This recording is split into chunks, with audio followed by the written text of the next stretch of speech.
Kalau macam okey, proceed. Okey, ngam, mantap. Okay, so semua saya nak ucapkan selamat datang dan Assalamualaikum ladies and gentlemen. Alright guys, bertemu kita pada malam ini podcast bersama dengan tetamu kita pada malam ni yang dianjurkan tak lain tak bukan broker Oroku Edge dekat atas saya ni. Dan untuk pengetahuan semua, saya adalah salah seorang host pada malam ni yang akan bersama-sama dengan you guys semua. Dan tetapi pada malam ini sebenarnya kita ada tetamu yang sangat-sangat kita boleh katakan istimewa. Okey, dengan ilmu pengetahuan yang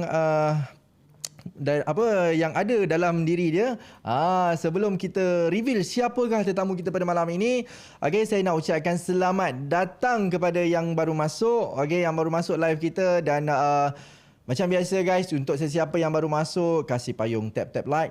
Okay, kasih payung tap-tap like. Mungkin saya tahu ada segelintir daripada dalam live kita ni adalah rakan-rakan dan juga sahabat-sahabat pedagang juga. Dan untuk yang baru masuk, saya nak ucapkan selamat datang. Dan yang ada dekat dalam ni semua, pastikan semua yang dekat dalam ni stay dekat dalam live ni sampai ke penghujung. Okay, sebab apa? Sebab malam ni kita akan kongsikan pengetahuan ataupun ilmu-ilmu yang akan dikongsikan oleh kita punya tetamu. Dan lebih menarik lagi adalah kita akan kongsikan berdasarkan daripada pengalaman beliau tersendiri. Daripada mana ataupun mungkin kita ada cerita-cerita yang menarik kita nak kongsikan pada malam ini. Alright, so untuk kita punya topik pada malam ini adalah lebih kepada sembang ilmu dengan beliau. Siapakah beliau? Boleh tak sebelum saya nak reveal siapa tetamu kita pada malam ini, kita nak cukupkan lebih kurang dalam 3K tap-tap lah. Okay, 3K tap-tap like. Boleh ke tidak? Kalau boleh, kasih payung tap-tap like guys. Okay, saya nak ucapkan selamat datang semua yang baru masuk dekat dalam live podcast kita. Okay, boleh, mantap guys. Kasih payung tap-tap 3K like. Tak banyak pun. Okay, selalu kalau saya buat live memang kita akan minta 10K. Tapi malam ni disebabkan kita tak sabar nak reveal kita punya tetamu, dan kasih payung dan cukupkan 3K tap-tap like. Alright, so guys, kami nak John Lemon. Hai John Lemon Okay, kejap lagi kita review. Sikit lagi guys. Okay, tetapi sebelum kita teruskan, okay, yang belum follow, tekan follow dulu. Okay, tekan button follow dulu dan payung tap-tap lah guys. Tetamu John Lemon ke malam ni? Nak tahu siapa tetamu kita? Stay dekat dalam live ni, live podcast kita pada malam ni sehingga ke penghujung. Okay, alright, so saya adalah salah seorang tetamu, Chief Han, dan kita bersama dengan kita punya tetamu. Okay, so guys, dah cukup 3K tap-tap like.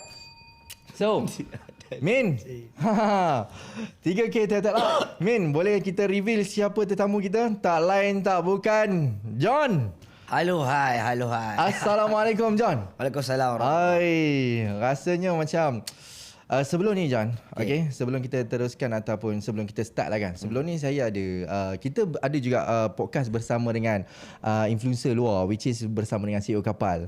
Okay, dan macam sebelum ni pun sewaktu kita podcast bersama beliau, dan dia menceritakan pelbagai topik dan juga ilmu pengetahuan yang menarik.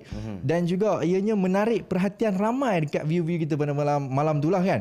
So macam hari ni kita buat kedua kalinya yang di mana kita invite tetamu daripada luar, which is selalu kita invite tetamu circle kita dalam industri pedagang ni lah kan. So untuk yang kedua ni kita invite adalah macam John sendiri adalah yang kedua kita invite untuk daripada bidang luar daripada bidang kita ni lah kan.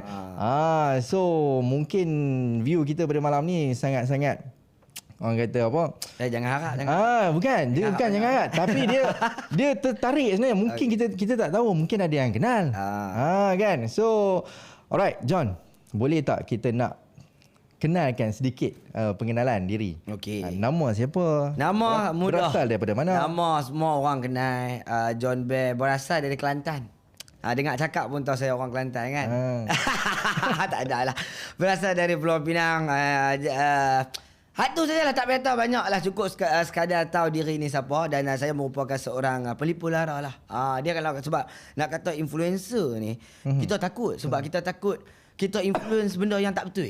Kalau kita influence benda yang baik ni tak apa. Sebab apa? Setiap benda yang kita bagi tahu ke, kita habaq ke, kita share ke, setiap benda tu akan dipertanggungjawabkan di akhirat kelak. Jadi tak maulah pegang perkataan influencer tu. Tak apalah penipu lara apa cukup dah.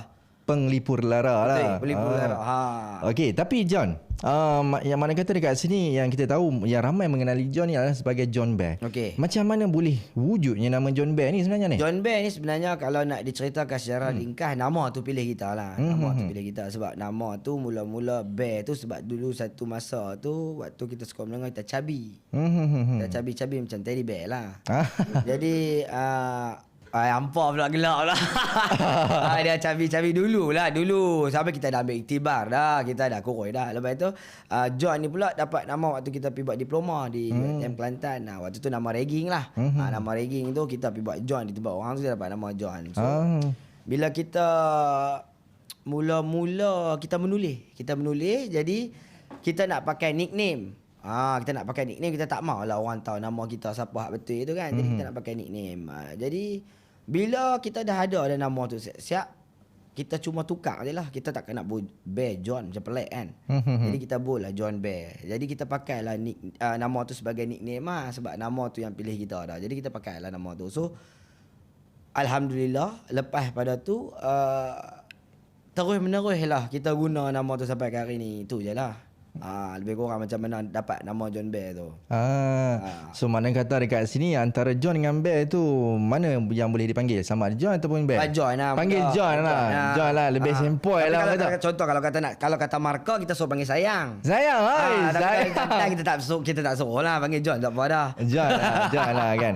Okey John, macam kita tahulah kan macam latar belakang John sebelum ni adalah salah seorang yang kita boleh katakan berpendidikan kan. Dan dalam masa yang sama kita tahu macam John sendiri ada buka salah satu band which is yang dipanggil Budak Nakal.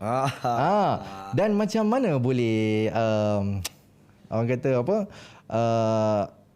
kita boleh katakan famous lah daripada social media macam tu kan. So macam mana bermula daripada Budak Nakal tu ataupun YT lah kan, kalau kita nak sebut kat sini tak boleh. Dia sebut YT lah kan. Mungkin ada yang kenal John ni daripada YouTube, YT kan, ataupun penyanyi ataupun sebab kita tahu John ni kita lebih kata dalam bidang seni lah kan. Menyanyi ataupun macam sebelum ni kongsikan podcast ilmu pengetahuan kepada yang orang ramai kan. So macam mana boleh timbulnya Budak Nakal pula daripada John ataupun nama Budak Nakal pula kan. Okey, sebenarnya untuk orang yang tak pernah tahu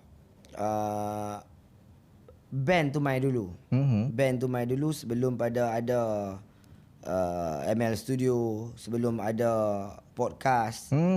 So band tu main dulu. Jadi kita main band tu dulu. Jadi waktu tahun 2015 kita decide nak buat band lah time tu. Lepas tu waktu tu pula opening untuk Nur Saleh.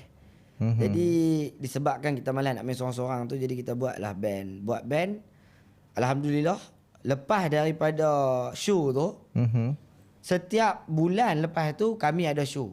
Padahal band tu buat tak tahu kepala ekor pun, buat syok-syok lah. Tapi orang panggil sana, panggil main sini, sampailah kita rasa mungkin dah sampai masa kita buatlah band ni sungguh-sungguhan sebab berjalan elok dah kan. Sampailah kita berjalan, kita start main show-show yang lebih besar. AG Koko. Kita jumpa AG Koko. AG Koko produce album yang pertama. Daripada situlah album yang pertama tu tahun 2018. So 2018 album pertama. Since tu kami bergerak lah. Main lah festival sana lah sini lah, merata-rata lah main lah band tu. Di waktu-waktu lapang lapang kan.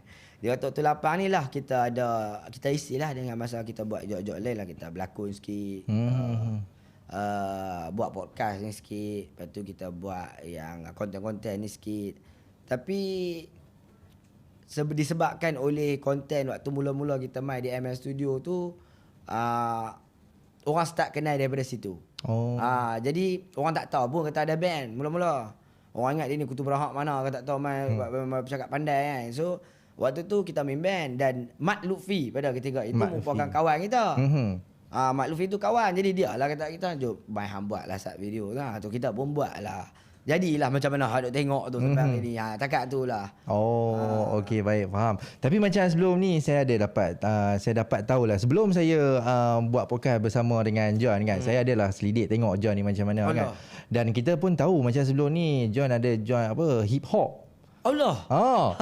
Tapi John, daripada band ni macam mana boleh tukar kepada genre ni kan? Macam mana pula jalan cerita tu? Sedikit kita boleh kongsikan. Aduh, cerita hip hop tak ada lah hip hop tak mana cerita dia. Satu masa dulu waktu kita form 1, form 2 kita main skateboard lah. Jadi bila main skateboard di zaman tu, skaters ni semua zaman tu depa dress up ni macam budak hip hop lah. Dan muzik-muzik antara yang kita layan tu semua muzik-muzik hip hop ni jugalah. Jadi minat kita kat hip hop tu kira tinggi lah. Kita rasa waktu tu kira cool lah hip hop ni. Tu macam yang cool lah kan. Sehinggalah waktu kita nak main band. Waktu kita nak start main band, ya muzik hip hop tu memang menjadi salah satu muzik genre muzik yang kita suka kan. Tapi bila nak main band ni pula, kita tak boleh ikut kita punya bunyi saja. Sebab kita nak main ni dengan ramai orang dan kita ni nak main pula band. Hip hop ni tak apalah rap dia 2 orang saja bawa muzik kat belakang ke apa ni, kita nak main ni band. Mana kata bila kita nak main band ni, kita kena fully utilize bakat, kita kena fully utilize minat orang. Kita kena sama-sama bersetuju untuk lagu yang kita nak main ni. Sebab nanti kalau tidak ikut hang je dia janam lah. Dia tak boleh macam tu. Jadi lepas pada kita dah bincang-bincang apa benda semua, dan waktu tu pula orang kata sedang menginjak dewasa. Menginjak dewasa. Sedang menginjak dewasa tu kita pula banyaklah lagi terdedah dan terbuka dengar muzik-muzik yang lain. Jadi kita jumpalah lagi muzik-muzik yang lebih dekat dengan kita, yang kita lebih senang, yang kita lebih minat. Jadi disebabkan itulah kita decide waktu tu dalam band untuk kita sama-sama main reggae. Tapi reggae ni pula, reggae kita pula bukanlah roots reggae. Sebab roots reggae ni macam Bob Marley main semua tu lah. Dia rentak dia lebih Jamaica. Macam kami, dia kira reggae, dia ada elemen ska, dia ada elemen Nusantara tu tinggi. Jadi itulah yang buatkan band tu sedikit berbeza lah. Sebab apa? Ada juga band-band yang lain pun ada elemen-elemen Nusantara tu. Tapi disebabkan band kami ramai, band kami 11 orang, jadi meriah lah bunyi dia. Jadi sehingga terhasilnya bunyi Budak Nakal Hujung Simpang tu sendiri. Itulah macam tu lah. Berubahnya genre muzik tu. Okey, faham. Itulah jalan ceritanya daripada hip hop kepada genre ni kan. Yang bab kata orang genre versi Malaysia lah. Melayu lah kan. So tapi kan macam kita tahulah kan, macam John sendiri adalah salah seorang yang educated. Okey, dan macam kita pun tahu sebelum ni John pun ada menulis blogspot. Allahu Akbar. Zaman bila? Ini zaman-zaman Tok Kaduk. Zaman tu Fin Jamal pakai kain batik lagi. Kalau nak kira zaman tu Fin Jamal pakai kain batik. Kan, sebab yalah kita faham macam mungkin John sendiri minat menulis ke. Adakah macam sampai sekarang masih lagi kekalkan ataupun masih lagi syok untuk menulis tu ataupun macam mana? Okey. Contoh lagu, lirik lagu masih lagi kena menulis. So makna kata masih menulis ni sebahagian daripada benda kita minat lah. Sebab waktu mula-mula dulu di zaman-zaman awal kita berjinak-jinak dalam dunia penulisan ni, kita tulis puisi lah.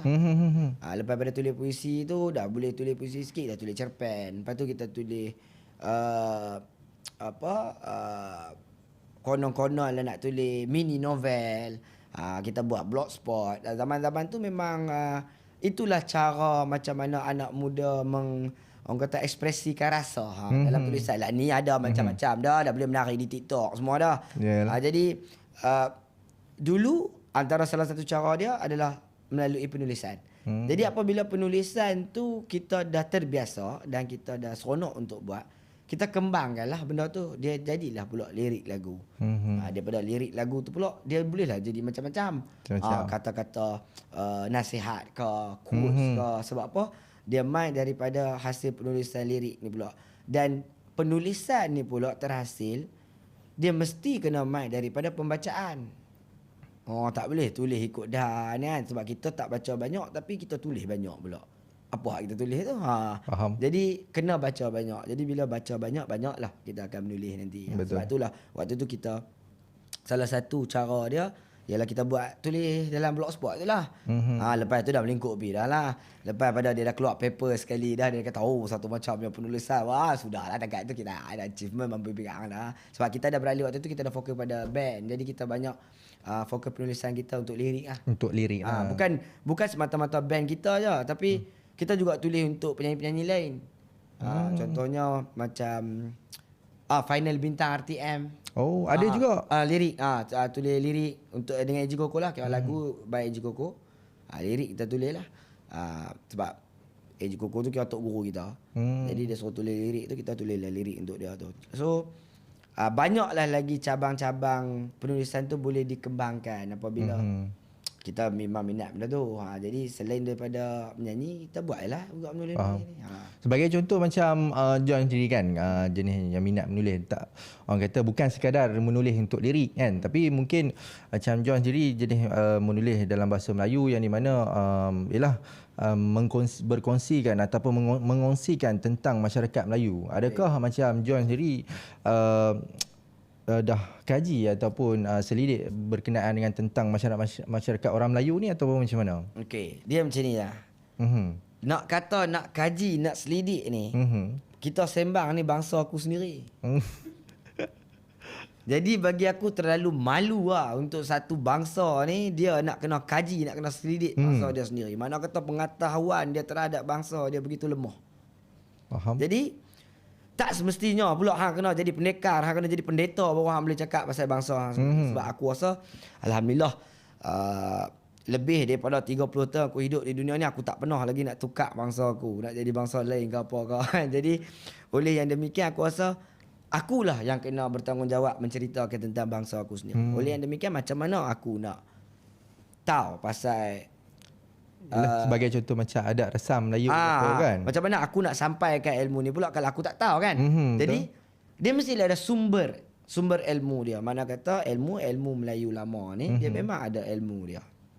Yang macam mana contoh ilmu ni pula banyak pecahan dia. Ilmu perubatan, ilmu kesihatan, makan, semua benda ni.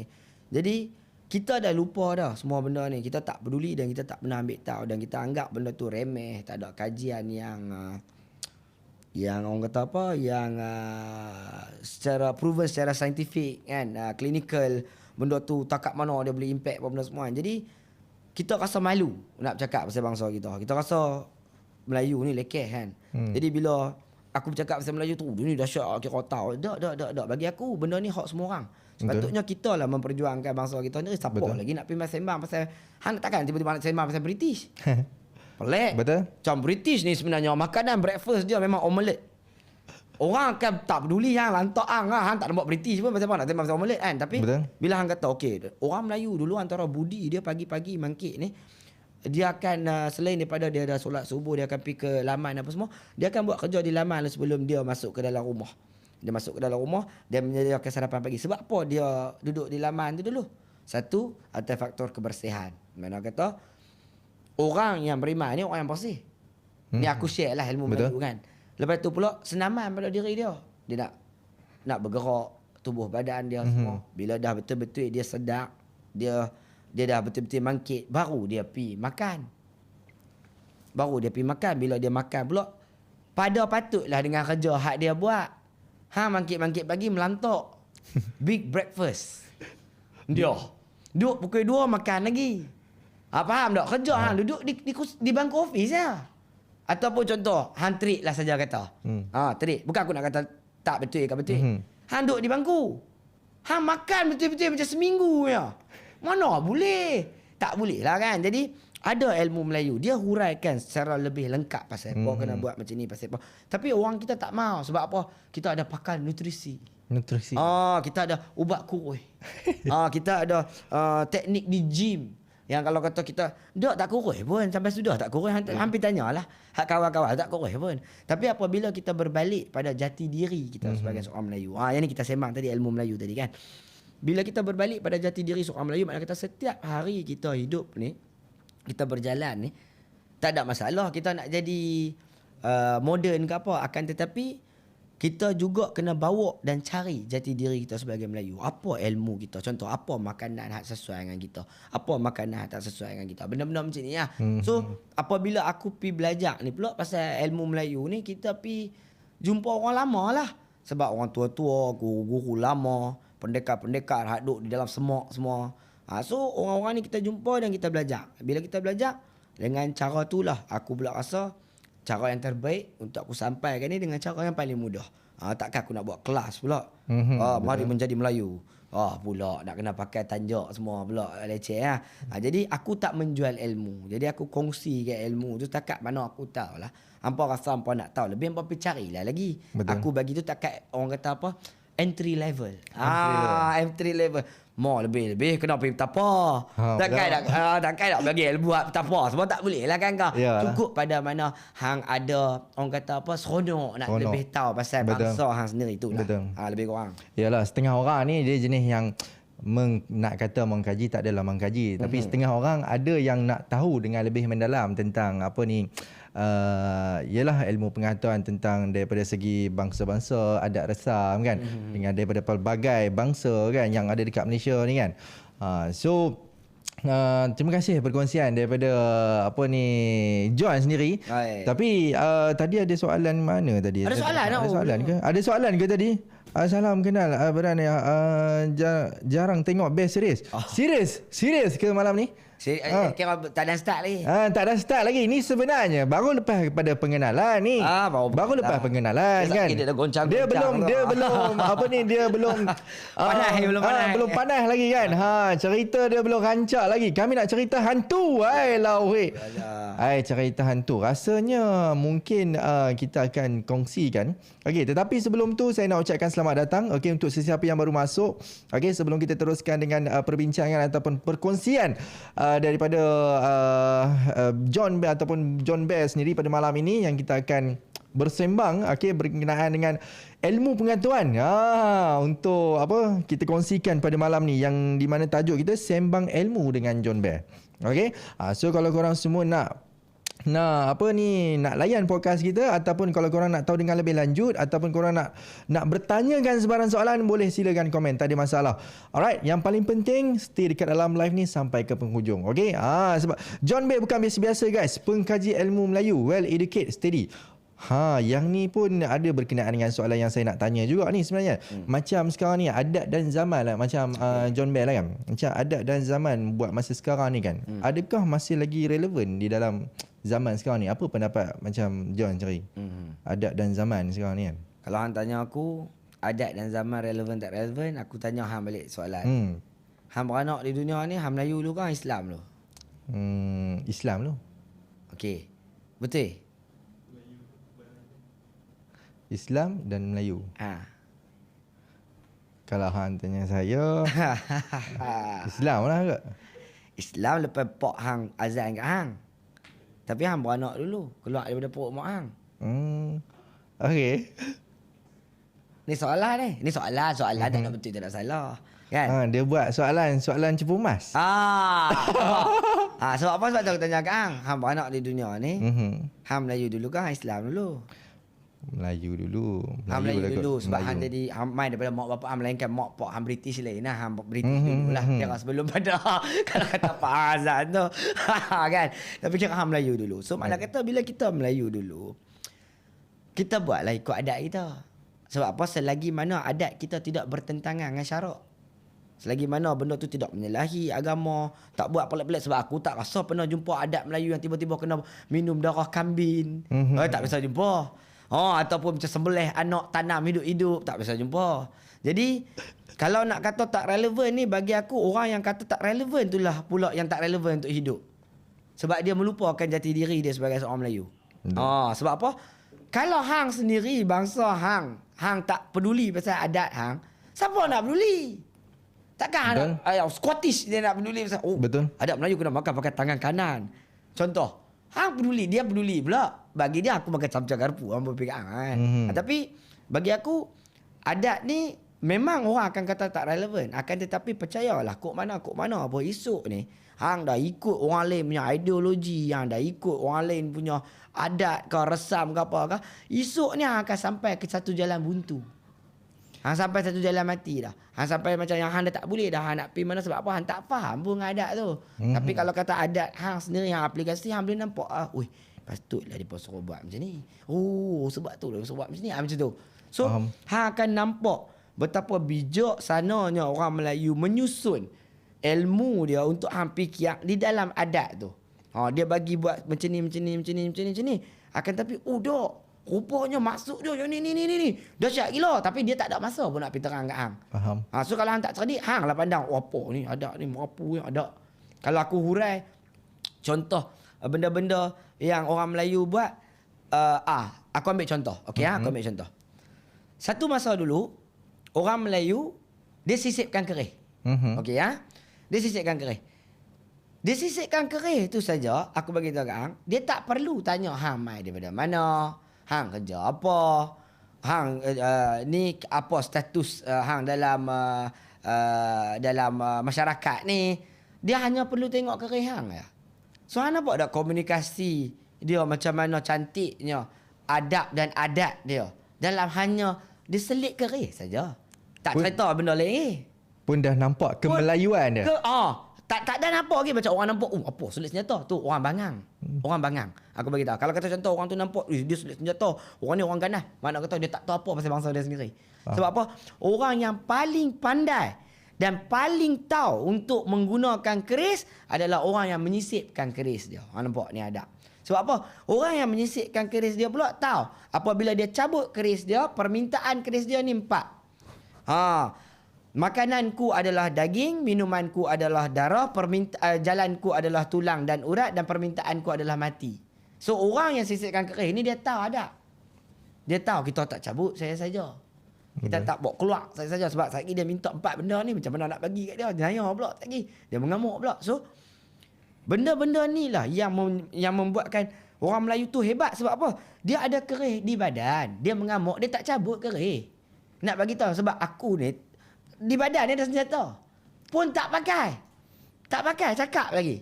Hang ni pasal apa buat macam ni? Perangai tak betul ni. Tu sebab apa nak bagi tahu budi ni hebat ni. Mana kata ilmu yang ada pada tuan ni tinggi. Dia tak kalut nak cabut kerih ni. Nak ugut-ugut orang dah pasal terror. Duduk tu relax. So untuk orang yang kata dia nak melupakan adat, tak relevan lagi adat, bagi aku dia tak betul-betul mengkaji. Kalau kata hang kaji dulu, hang study dulu, hang faham, then hang nak melupakan, hang nak kata tak relevan, fair enough. Tapi kalau hang tak faham, janganlah. Dan kita belajar lah, cakap mana kita boleh belajar, tu je lah daripada aku. Faham. Tapi kan macam berdasarkan daripada pendapat saya lah, ataupun macam baru-baru ni lah kan, pakcik saya ni dia berkahwin dengan orang Johor. Kan, orang Johor ni nak kata ada setengah daripada segelintir ataupun dia orang punya penduduk, ada yang masih lagi mengekalkan adat-adat mereka. Sebab kita tahu mereka ni ada adat-adat British tau. So kadang waktu saya datang dekat perkahwinan mereka ni kan, ini kita tahulah yang macam kita adat Melayu lah. Tapi macam dekat Johor ni kira macam lebih kepada pakcik saya dia berkahwin dengan orang Melayu juga, tapi keturunan dia masih lagi menggunakan adat-adat British. So kita nampak tau dia orang punya perbezaan di antara Melayu punya adat dan juga British punya adat. So makna kata masih lagi ada yang dekat Malaysia ni yang masih lagi mengekalkan adat-adat orang kata British ni kan. So kita nampak dengan tu sebagai kita punya pengalaman lah kan. Pengalaman kita bila kita facing ataupun kita melihat dengan mata kita sendiri dengan cara mereka yang macam mana kan. Sebab yelah dengan tirai kuning ni apa semua kan. So kita tahu daripada situ. Itu pun salah satu kita boleh katakan satu pengalaman dan satu ilmu pengetahuan juga untuk kita kan. Yang di mana macam sebagai contoh lah, macam baru-baru ni lah kan. Sebab kadang-kadang yelah berdasarkan daripada adat dan juga adab. Kadang-kadang sampai satu tahap tu kan, dia dah lebih kepada, dia dah tahu benda tu kan, tapi dia lebih kepada macam melebih-lebih lagi. Sebagai contoh macam baru-baru ni lah kan.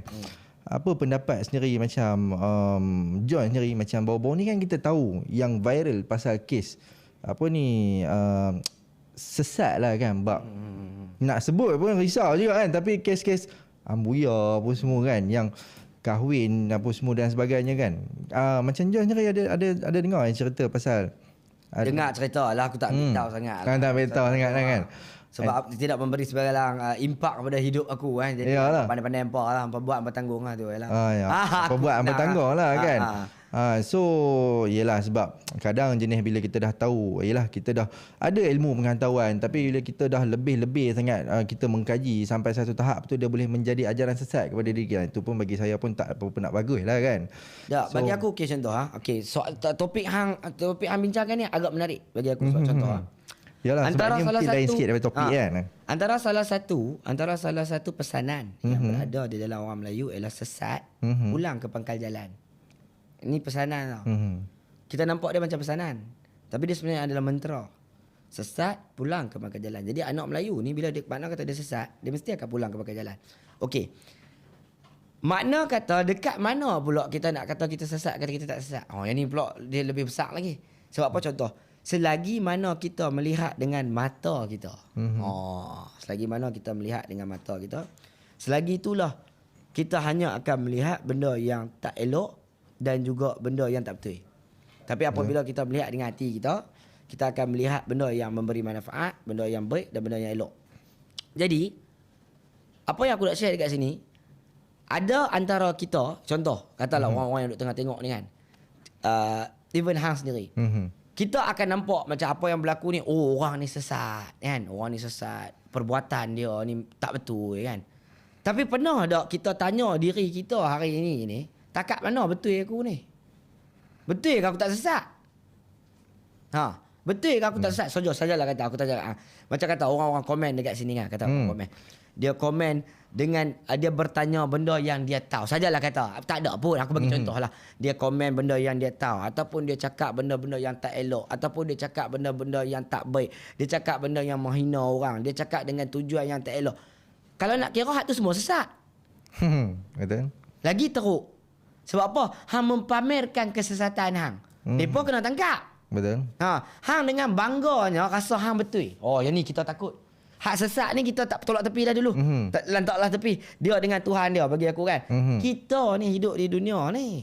Betul. Tahu mana kita tak sesat? Contoh, dalam setiap benda yang kita buat di dunia, dalam rezeki kita, mana kita tahu kita tak sesat? Tak ada unsur syubhah. Tak ada unsur yang haram ke, tak ada duit orang ke, tak ada barang orang ke, kita tak tahu. Sebab apa? Jadi kita nak tengok orang sesat, kita nak tengok orang tak betul. Bagi aku takut lah, aku kecil. Bagi aku tak tahu orang lain lah. Aku terlalu takut untuk nak kata orang sesat, orang ni tak betul, orang ni salah, orang ni jahat, orang ni. Sebab aku rasa aku hidup di dunia hari ni masa yang Tuhan bagi kat aku ni pun, kalau betul-betul aku guna semua pun tak confirm lagi aku nak boleh perbetul diri aku. Pasal apa aku nak kena peduli pasal dia tu sesat? Tak confirm lagi aku nak boleh perbetul dia pun. Jadi apa nasihat aku dekat sini ialah sudah-sudahlah kita nak melihat sesat orang, tak betul orang. Kita jadilah mulai hari ni kita jadilah orang yang lebih baik daripada semalam. Yang mana kita peduli pasal diri kita, macam mana nak bagi diri kita lebih berilmu, macam mana nak bagi diri kita lebih bermutu. Sebab apa contoh? Lah ni ada social media. Semua orang jadi lebih berani apabila duduk di belakang akaun yang tak keluar nama, yang tak keluar muka. Jadi mereka akan berani. Tapi bayangkan, ini kita tengok daripada perspektif yang saja kita nak main dengan penonton lah. Kita tengok daripada perspektif yang satu segi ni. Kita punya hina lah diri kita ni. Kita tak bertanggungjawab pun untuk nama, untuk muka hak mak kita bagi ni. Tapi kita berdiri di satu nama, di satu watak untuk kita maki dan cakap kat orang. Kita rasa kita berani, kita hebat. Teruk. Jadi inilah masyarakat yang kita duduk hari ini. Yang kita sentiasa rasa kita lebih mulia daripada orang lain. Yang kita rasa kita lebih hebat. Tapi kalau kita tengok, kita yang duk komen ni, duk ada di tempat komen. Sebab apa dia duk ada di tempat komen? Sebab dia tak pergi mana-mana. Tak pergi mana. Sebab dia tak belajar. Sajalah aku share. Sebab kita sembang ni, kita nak sama-sama kita belajar. Sama-sama belajar. Takut. Kita takut. Kita takut. Hari ni mungkin dia sesat. Esok aku sesat, kita tak tahu. Betul. Aku jadi black metal, tumbuh tanduk ke apa ke. Kita tak tahu. Aku boleh kata kat dia hari ni. Contoh dia dah jadi Abu Ya. Aku jadi Abu Yaya lepas ni. Yang 2.0. Kita tak tahu. Kita duk kata dia hari ni kita duduk di sini ni seronok duk kata. Betul. Tuan kata aku nak uji hang ni sak je. Kun kata aku ni jadi. Jadi hang jangan duk buat action dengan aku ni. Jadi aku tak berani lah. Sebab tu aku tak menjawab lah sesat tu. Aku bagi balik iktibar lah dekat depa. Takat mana yang aku faham lalu benda tu lah. Yalah. Right. So tak guys, ada mungkin ada tanya tiba-tiba kenapa masuk topik sesat. Tak, sebab tadi berdasarkan daripada apa yang John kongsikan tadi, okey, dia ada tahap ilmu pengetahuan yang di mana kita mengajarnya tahap sampai mana yang kita tahu kan. Setengah orang bila saya ialah pendapat saya pula yang kita nak kongsikan. Bila setengah orang ada yang belajar ilmu pengetahuan daripada segi adat Melayu kan, daripada segi agama kan, dan sampai satu tahap tu dia melebih-lebih daripada dia punya level tu kan. Sedangkan dia tak tahu pun apa yang dia buat tu, apa yang dia tak tahu pun dan dia tak faham pun apa yang dia ajar kan. So sampai satu tahap itulah yang kita kongsikan ataupun kita share sedikit lah kan. Sebab kita tahu buat masa sekarang ni kan, baru-baru ni kan ada isu-isu dan juga kes-kes yang macam gitu kan. Betul, mungkin kita boleh kongsikan sedikit ataupun kita boleh huraikan. Aku bagi daripada perspektif aku lah. Yalah kan. Aku tak sama lah dengan orang lain. Sebab apa aku suka tengok macam mana bila aku buat live kan, kadang-kadang aku suka melihat macam mana orang-orang komen. Sebab bagi aku dekat situlah mentaliti kita nampak macam mana mentaliti masyarakat kita kan. Macam ada setengah orang dia bersungguh-sungguh di komen tu untuk menyakitkan hati orang sebab semata-mata untuk dia diperhatikan. Hang faham tak? Untuk orang highlight dia, untuk orang baca dia. Sedih weh hidup dia. Hang faham tak? Dia betul-betul tak ada siapa peduli kat dia pun. Tak ada siapa betul-betul anggap dia penting dalam hidup dia. Jadi sampai dia kena buat sesuatu ni, dia kena create ni dekat tempat orang, kat tempat yang orang ni tengah kongsi ilmu, dia tengah, tapi dia kena pentingkan orang tengah lihat aku. Benda ni menarik. Sebab apa? Ramai orang tak mau bincang benda ni. Sebab apa? Kita duk bincang pasal aku nak bagi. Kita kena tengok orang-orang yang komen ni. Sebab apa? Depa main ni sepatutnya orang main ni andai kata kalau aku tak tahulah, aku belajar daripada guru aku orang kecil dah hina. Guru aku kata kalau orang tu baik, dia pergi mana-mana dia mesti tengok benda baik. Kalau orang ni tak baik, dia mesti pergi mana-mana dia mesti tengok atau dia cari benda yang tak baik. Jadi kalau dia pergi mana-mana dia tengok benda baik, dia mesti belajar daripada benda baik yang dia tengok tu. Yang ni orang yang berilmu. Orang berilmu. Senang je. Orang berilmu ni pula dalam agama kata orang yang beriman. Orang beriman ni orang yang berilmu. Jadi kalau kita tidak berilmu, kita tidak beriman. Jadi tak usah sembang lah. Agama ni semua tak usah sembang. Yalah. Malu Betul. bawa nama Melayu, malu nama bawa bangsa, malu bawa agama, tapi perangai tidak mencerminkan akhlak. Aku tu berhak ni. Aku berada burger pun boleh tahu tang mana akhlak, tang mana budi, tang mana kasih sayang, tang mana nak berkongsi, tang mana nak belajar, tang mana nak hormat. Akan tetapi depa hak duk buat apa Tuhan kata hari-hari ni. Tergamuk buat jahat, tergamuk kata ke orang, masuk campur rumah tangga orang, kata ke orang tu, kata ke orang ni. Sajalah share je. Pasti kan. Tak, memang betul. Tak lagi macam yalah, sebagai saya sendiri kan, macam sebelum ni pun kita dah biasa dengan social media kan. Boleh sila jemput. Macam yang dia mana berkenaan dengan bak kata ataupun kekecaman. Benda ni biasa bagi saya yang kita hadapi sebagai lagi-lagi bila kita ni ada di dalam fasa satu tahap yang berbeza dengan mereka yang daripada kita punya posisi, which is sebagai yang mengenali daripada orang ramai. Sebagai contoh macam saya sebelum ni selalu buat live. So bila buat live ramailah yang komen kan. Ada toxic, bagi saya tu biasa. Kadang-kadang dalam masa yang sama saya pun mengkaji dan saya pun belajar daripada apa yang mereka komen kan. Macam mana dia orang punya reaksi kan. Tapi kadang-kadang macam pendapat John sendiri kan, kadang-kadang bagi saya pun sedih jugalah bila kita berbicara soal adat Melayu sendiri yang di mana hari ni orang Melayu sendiri yang orang Melayu tak sendiri kata. yang jatuh dengan orang Melayu ni kan. Orang lain tak kata, tak ada siapa bangsa lain kata pun. Betul kan. Tu bagi saya orang kata tak adalah nak ni sangat, cuma rasa kadang terkilan lah. Betul, kan. betul. Faham. Betul. Sebab apa? Kita pelik sebab apa? Tak ada siapa pun. Kita duk takut ni, bayang-bayang kita sendiri. Yang contoh, selama ni, contoh buka Kota Melaka lah, belok hak tu lah, belok hak ni lah. Semua hak kita juga. Betul. Kita hak kita juga. Hak kita tu. Habis hang rasa contoh. Kalau kata keturunan pendekar, keturunan panglima, anak cucu dia ada lagi. Habis keturunan hak buka pintu kota ni semua tak ada ke?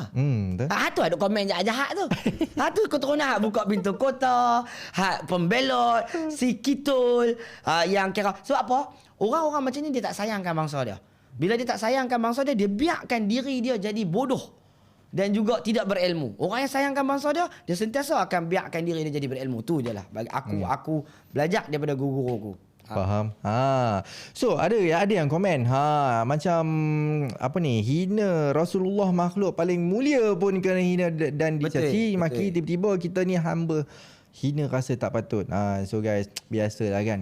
Kita ni semua hamba Allah yang sama saja. Kena Naim. Alright. So kita berbalik kepada topik kita yang di mana perkongsian kita pada malam ini berkenaan dengan sembang ilmu dengan John Dale. Okey. Pada malam ni sebenarnya kan kita punya topik lebih kepada adat resam Melayu dan juga adat-adat Melayu, which is ilmu pengetahuan kan. Yang di mana berkenaan macam tadi kita masuk topik kepada adat-adat Melayu. Kan. Tapi macam soalan yang seterusnya adalah yang saya nak tanyakan adalah berkenaan dengan apa ni, macam pendapat John sendiri. Macam Melayu sekarang ni dia terkenal ataupun kita boleh katakan banyak terkait dengan perkara-perkara mistik, macam sebagai contoh silat. Kan? Silat kira mistik dan juga hantu kan, hantu dan sebagainya kan. Sebab kita tahu macam silat ataupun ilmu-ilmu pengetahuan, macam sebelum kita tahu ada kuda kepang apa semua kan. So bagi pendapat John sendiri kan, macam mana pula? Okey, menarik soalan hang ni. Sebab apa? Satu, setelah kenapa boleh jadi macam tu kan? Kira aku rasa dah sampai masa dah lah. Alang-alang aku rasa hang punya siri podcast ni pun pendekar tak tengok lah kot kan. Jadi aku boleh cakap lah benda ni. Sebab apa? Dia macam ni. Satu, macam aku kata, aku berbalik pada tadi, kita tak faham, kita jangan cakap lah. Sebab apa? Contoh kata silat ni merupakan salah satu sukan dan juga olahraga bagi orang Melayu. Kita ambil pada istilah dulu. Jangan pergi teruk-teruk lagi. Okey. Orang kata silat ni mistik lah, ada hantu lah. Berapa ramai orang nampak orang silat ni jadi hantu? Dengan mata dia. Kena mengaku. Kena betul-betul be fair to yourself. Selain pada tengok video lah.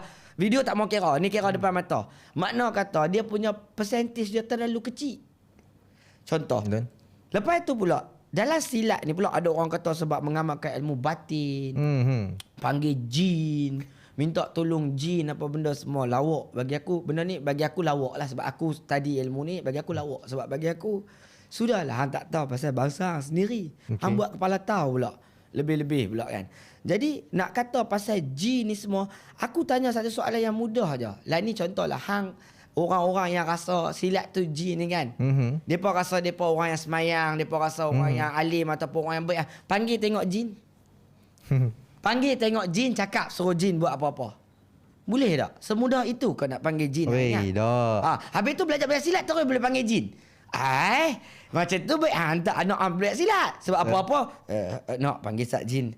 Apa rasa takut ni? Tu tak betul ni. Sebab apa? Mustahil untuk ada elemen-elemen ni. Sebab kalau orang betul-betul boleh faham silat ni macam mana, hang boleh tengok macam mana tertibnya, beradabnya, penuh budinya, penuh kasih sayangnya dalam setiap perbuatan, dalam setiap langkah, dalam setiap tari yang berada dalam silat ni. Dan yang paling penting, the core benda yang berada dalam silat ni, yang hang tak boleh lupa diri yang sebagai seorang hamba, dan hang kena tahu Tuhan tu siapa. Ni benda utama ni.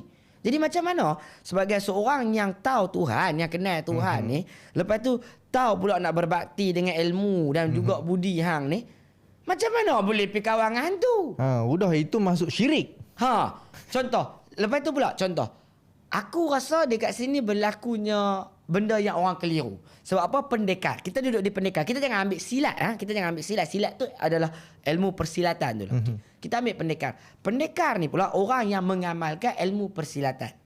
Okey? Kita ambil polis. Sudah. Tak payah ambil jauh. Kita ambil polis.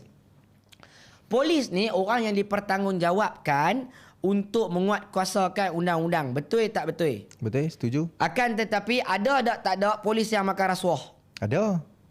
Hang tahu ada. Betul tak? Semua orang tahu ada. So makna kata kita tahu dalam tanggungjawab dia ni sebagai polis, dia kena memegang amanah sebagai orang yang melaksanakan undang-undang. Tapi ada polis yang makan rasuah, samalah juga dengan pendekar. Jadi apabila dia ada ilmu persilatan, bila dia jadi seorang pendekar, dia juga boleh dibayar. Jadi ada pendekar hak baik, ada pendekar hak jahat. Jadi kita keliru. Bila kita tengok pendekar hak jahat mengaplikasikan ilmu silat, takkan dia nak pakai taekwondo dan dia belajar silat. Tapi dia jahat. Dia tahu nak lawan ni dengan silat. Jadi dia pakai setan. Contoh, dia mengaplikasikan ilmu silat dia, tapi dia pakai jin, dia pakai setan sebab dia orang jahat dah. Betul. Sebab tu dia berkehendak pada dunia ni. Jadi dia orang jahat. Bila orang jahat ni, dia akan pakai lah benda-benda tak elok. Jadi kita tak boleh lah associate silat Melayu tu sendiri adalah pakai jin, pakai apa. Dok, hampa kena kaji, kena tengok dulu. Betul. Takat mana dia buat. Tak mana yang jin kalau duk hu-ha saja. Ada ramai saja contoh. Kalau betul pakai jin, belajar 2 tahun tak boleh lompat pusing pun. Awak jin tak tolong. Tak logik lah. Apa ni? Contoh, okey lah, tak apalah jin. Kita ambil jin. Tok guru silat sendiri gaut. Tok guru silat sendiri diabetes. Gaut ni. So macam mana pakai jin boleh ada sakit hak manusia lain semua ada ni? Faham tak? Jin tak tolong pun. Contoh ataupun sajalah tok guru silat orang nak tarik kereta. Tiba-tiba tok guru silat bertukar jadi rimau, gigit orang tarik kereta. Tak pasal dengar pun. Makna kata tak ada lah jin-jin ni semua, tak ada lah. Sebab apa? Aku ada cerita huraian yang lebih detail pasal ilmu nak faham jin ni dalam bentuk yang bukan dari segi mistis, tapi dari segi intelektual, dari segi sudut pembelajaran. Boleh faham dia dengan lebih mudah. Yang tak payah serabut pun nak fikir jin ni semua ni. Aku ada buat dalam Sera Podcast last aku punya episode tu. Aku ada hurai detail lagi. Jadi boleh pergi tengok di sana lah. Sebab aku kalau nak cerita pasal jin ni lawak. Tapi apabila awal-awal hang dah tengok ilmu macam ni, benda ni ilmu. Betul. Han tak belajar lagi, han dah tengok jin lah, hantu lah, Ghostbuster lah, apalah, magic lah. Payahlah. Sebab cuba belajar dulu. Contoh, kalau tengah-tengah belajar silat tu, tiba-tiba tok guru kata, baca benda ni. Hai mambang mata satu, patah tanduk gigit telingaku. Sajalah kata. Baca mentera macam, ini karut ni. Ini macam sesat. Barulah han boleh kata, betul, silat memang pakai jin. Saya baca-baca, ada tu, jin yang Death Note tu, Shigami tu, duduk berdiri kepala saya, dia duduk ikut saya pergi mana-mana. Dia betul lah. Ni hang ingat cerita. Dia mungkin terikut daripada cerita Piramli lu. Hai mambang tanah, mambang laut. Cerita dia buat lawak saja. Dia buat lawak. Lepas tu lagi satu aku bagi tahu British. British ni musibat. Dia ni buat apa? Dia telah cuba untuk brainwash kita, untuk tengok ilmu-ilmu kita, untuk tengok barang-barang untuk nenek kita buat ni semua karut lah, berdosa lah, sesat lah, merapu lah tu. Sebab apa? Dia nak suruh terima ilmu dia. Itu saja. Faham. Cuma lawak lah. Sebab bagi aku duk dengar agak lah macam contoh dia ni kurafat, yang ni. Sebab sudahlah hang tak belajar. Hang ni sendiri perut duk ada lagi tinggi pada dada. Contoh ustaz ni lah sajalah kata dia ustaz kan. Lepas tu hang duk kata silat sesat lagu mana? Hang sendiri ikutlah kesihatan hang terjamin dengan baca Quran, dengan semayang, nampak aplikasi perbuatan ibadah ke atas diri hang, nampak badan solid macam Rasulullah sampai ke sudah tu. Okeylah. Dan betul lah. Ni aku hak fit. Yang hang kata sesat ni, hang hak buncit. Hak baca doa macam mana? Tak betul ni. Ni tak betul. Ni mesti ada something wrong somewhere. Kalau akulah hak jahat ni lah. Aku ni hak jahat, hak ina. Hang jangan ambil contoh pada aku. Kita sembang ni ibarat kita sembang kedai kopi kan. Yeah, kita nak biar orang fikir daripada perspektif yang berbeza. Sebab aku seronok orang kita menjadi jumut dan berada di dalam tempurung depa sendiri kan. Sebab depa rasa depa tahu dah benda ni. Depa tahu dah. Dia tahu apa? Pi duduk di gelanggang tu tengok. Tang mana yang tok guru tu baca, wahai jin mata satu, gigitlah perut aku, makan darah bagi aku boleh terbang esok ni. Tak ada. Tak pernah aku jumpa lagi lah. Mana-mana silat pun aku jumpa so far. Tak pernah. Saya kenalkan dulu dengan tok guru jin saya. Ini tok guru jin saya. Ini nama dia Ifrit. Ifrit ni guna dia ketika musuh ramai-ramai. Kita akan seru Ifrit. Ifrit akan main tukar kita jadi dinosaur. Tak pernah. Karut. Jadi sebab kalau hang tengok sejarah, kalau hang tengok kita punya kitab lama, hang tengok ilmu-ilmu lama kita, orang silat ni merupakan salah satu cabang untuk kita mengenal diri. Dia ada 2 cabang tu, solat dengan silat. Solat ni rohani lah. Buat perbuatan ni lah. Ada rukun, halal, haram, hak ni sah, hak tu tak betul, solat. Untuk rohani. Silat ni olahraga untuk tubuh badan. Jadi solat dengan silat ni seiring ni lah baru hang dapat kenal diri hang ni, baru betul terbentuknya diri yang penuh berakhlak, penuh budi, penuh sopan santun ni semua. Dia tak ada semata-mata silat. Tak. Silat kalau hang tengok pendekan Mat Kilau ke, siapa-siapa, semua orang agama. Betul? Tak ada pun depa baca ini adalah sihir mantra daripada Mat Kilau untuk hilang. Tak ada. Yang ada adalah fitnah ke atas diri depa, sebab kita nak suruh depa tengok depa ni macam ilmu salah, depa amal ilmu hitam, depa amal ilmu tak betul. Itu adalah propaganda yang telah dihasut ke dalam minda kita sejak bertahun lamanya, sehingga kita jadi yang tadi jahat-jahat semua komen. Terima kasih perkongsian daripada John sendiri berkenaan dengan silat kan. Tapi tadi saya ada nampak soalan yang dia tanya macam tanya yang soalan kontroversi pun macam tanya. Untuk yang belajar silat ni kan, sebenarnya tak sakit ke kan? Apa pendapat John sendiri? Tak sakit ke bila dah macam-macam kan? Ni macam ni lah. Sedangkan hang tanya silat sakit ke tak kan? Hang pergi kedai mamak pun sakit kalau hang ada bini. Tak suruh belajar silat. Silat tu jauh sangatlah. Pasal bang lah. Hang pergi kedai mamak, lepak lama pun. Hang nampak hang tak? Hang boleh rasa sakit tu. Hang nampak hang sendiri, aku tak ada cerita apa. Hang boleh rasa sakit tu. Hang pergi kedai mamak, lepak lama, tapi hang ada bini, hang boleh tahu sakit tu. Tak belajar silat pun. Jadi hang jangan cerita pasal sakit lah bagi aku. Sebab apa? Di setiap kemahuan kita, di setiap benda yang kita nak pelajari tu mesti kena lalui kesakitan, kena orang kata jerih perih, suka duka, air mata, orang kata darah keringat, ni memang kena lah. Lalu contoh sajalah kata hang nak menerima tumbukan, tapi training tak mau kena tumbuk. Macam mana ni? Takkan nak elok saja sampai sudah? Tak boleh lah. Mesti contoh hang nak menumbuk, hang kena menerima tumbukan. Contoh lepas orang dah terima tumbukan, baru hang boleh belajar elok. Kalau tak mau terima duk elok sampai sudah, biar hang jadi penari kebudayaan. Dia tak sakit. Penari kebudayaan pun sakit kalau hang tanya dia apa. Sebab dan pada nak dapat form berdiri betul itu. Nak dapat betul. Sakit. Mana ada benda tak sakit di dunia. Nak berjaya, nak mempelajari sesuatu benda, memang kena ada pengorbanan. So, antara salah satu pengorbanan dia yang ada dalam silat ni untuk sakit lah. Tapi bagi aku tak ada lah sakit. Tak biasa mati, tak ada orang mati. Sebab nama pun kita pi mempelajari silat. Kita pi belajar. Kita bukan PP tu dah macam okey, pertandingan kungfu antara bangsa lawan dengan Goku semua. Tak ada, tak pernah lagi. Aku dengar mana-mana silat hari pertama lawan Goku semua, tak pernah. Dia mesti step by step lah. Step by step. Tak ada terus tu terajam. Orang tak pergi belajar dah silat. Dia sikit-sikit lah. Sikit-sikit. Saya ni John nak kata ni tak ada lah. Tapi saya sebelum ni waktu sekolah pun nak dikatakan Wushu. Ada jugalah belajar silat kan. Tapi silat sekolah je lah kata kan. Silat sekolah. Betul lah pendapat daripada John sendiri yang di mana ialah silat ni orang belajar untuk ialah ada kesukanan kan. Dan juga ada seni mempertahankan diri. Dan sebelum ni saya ada dengar juga berkenaan dengan silat ni kan. Silat ni saya tak tahulah betul ke tak kan. Allahualam kan. Tapi saya just bagi tahu je lah kan. Silat ni sebenarnya dia adalah perkataan asalnya daripada silap. Okey. Tapi dia tukar kepada silat adalah bila kita silap langkah. Okey. Kita tengok lah orang kata kan.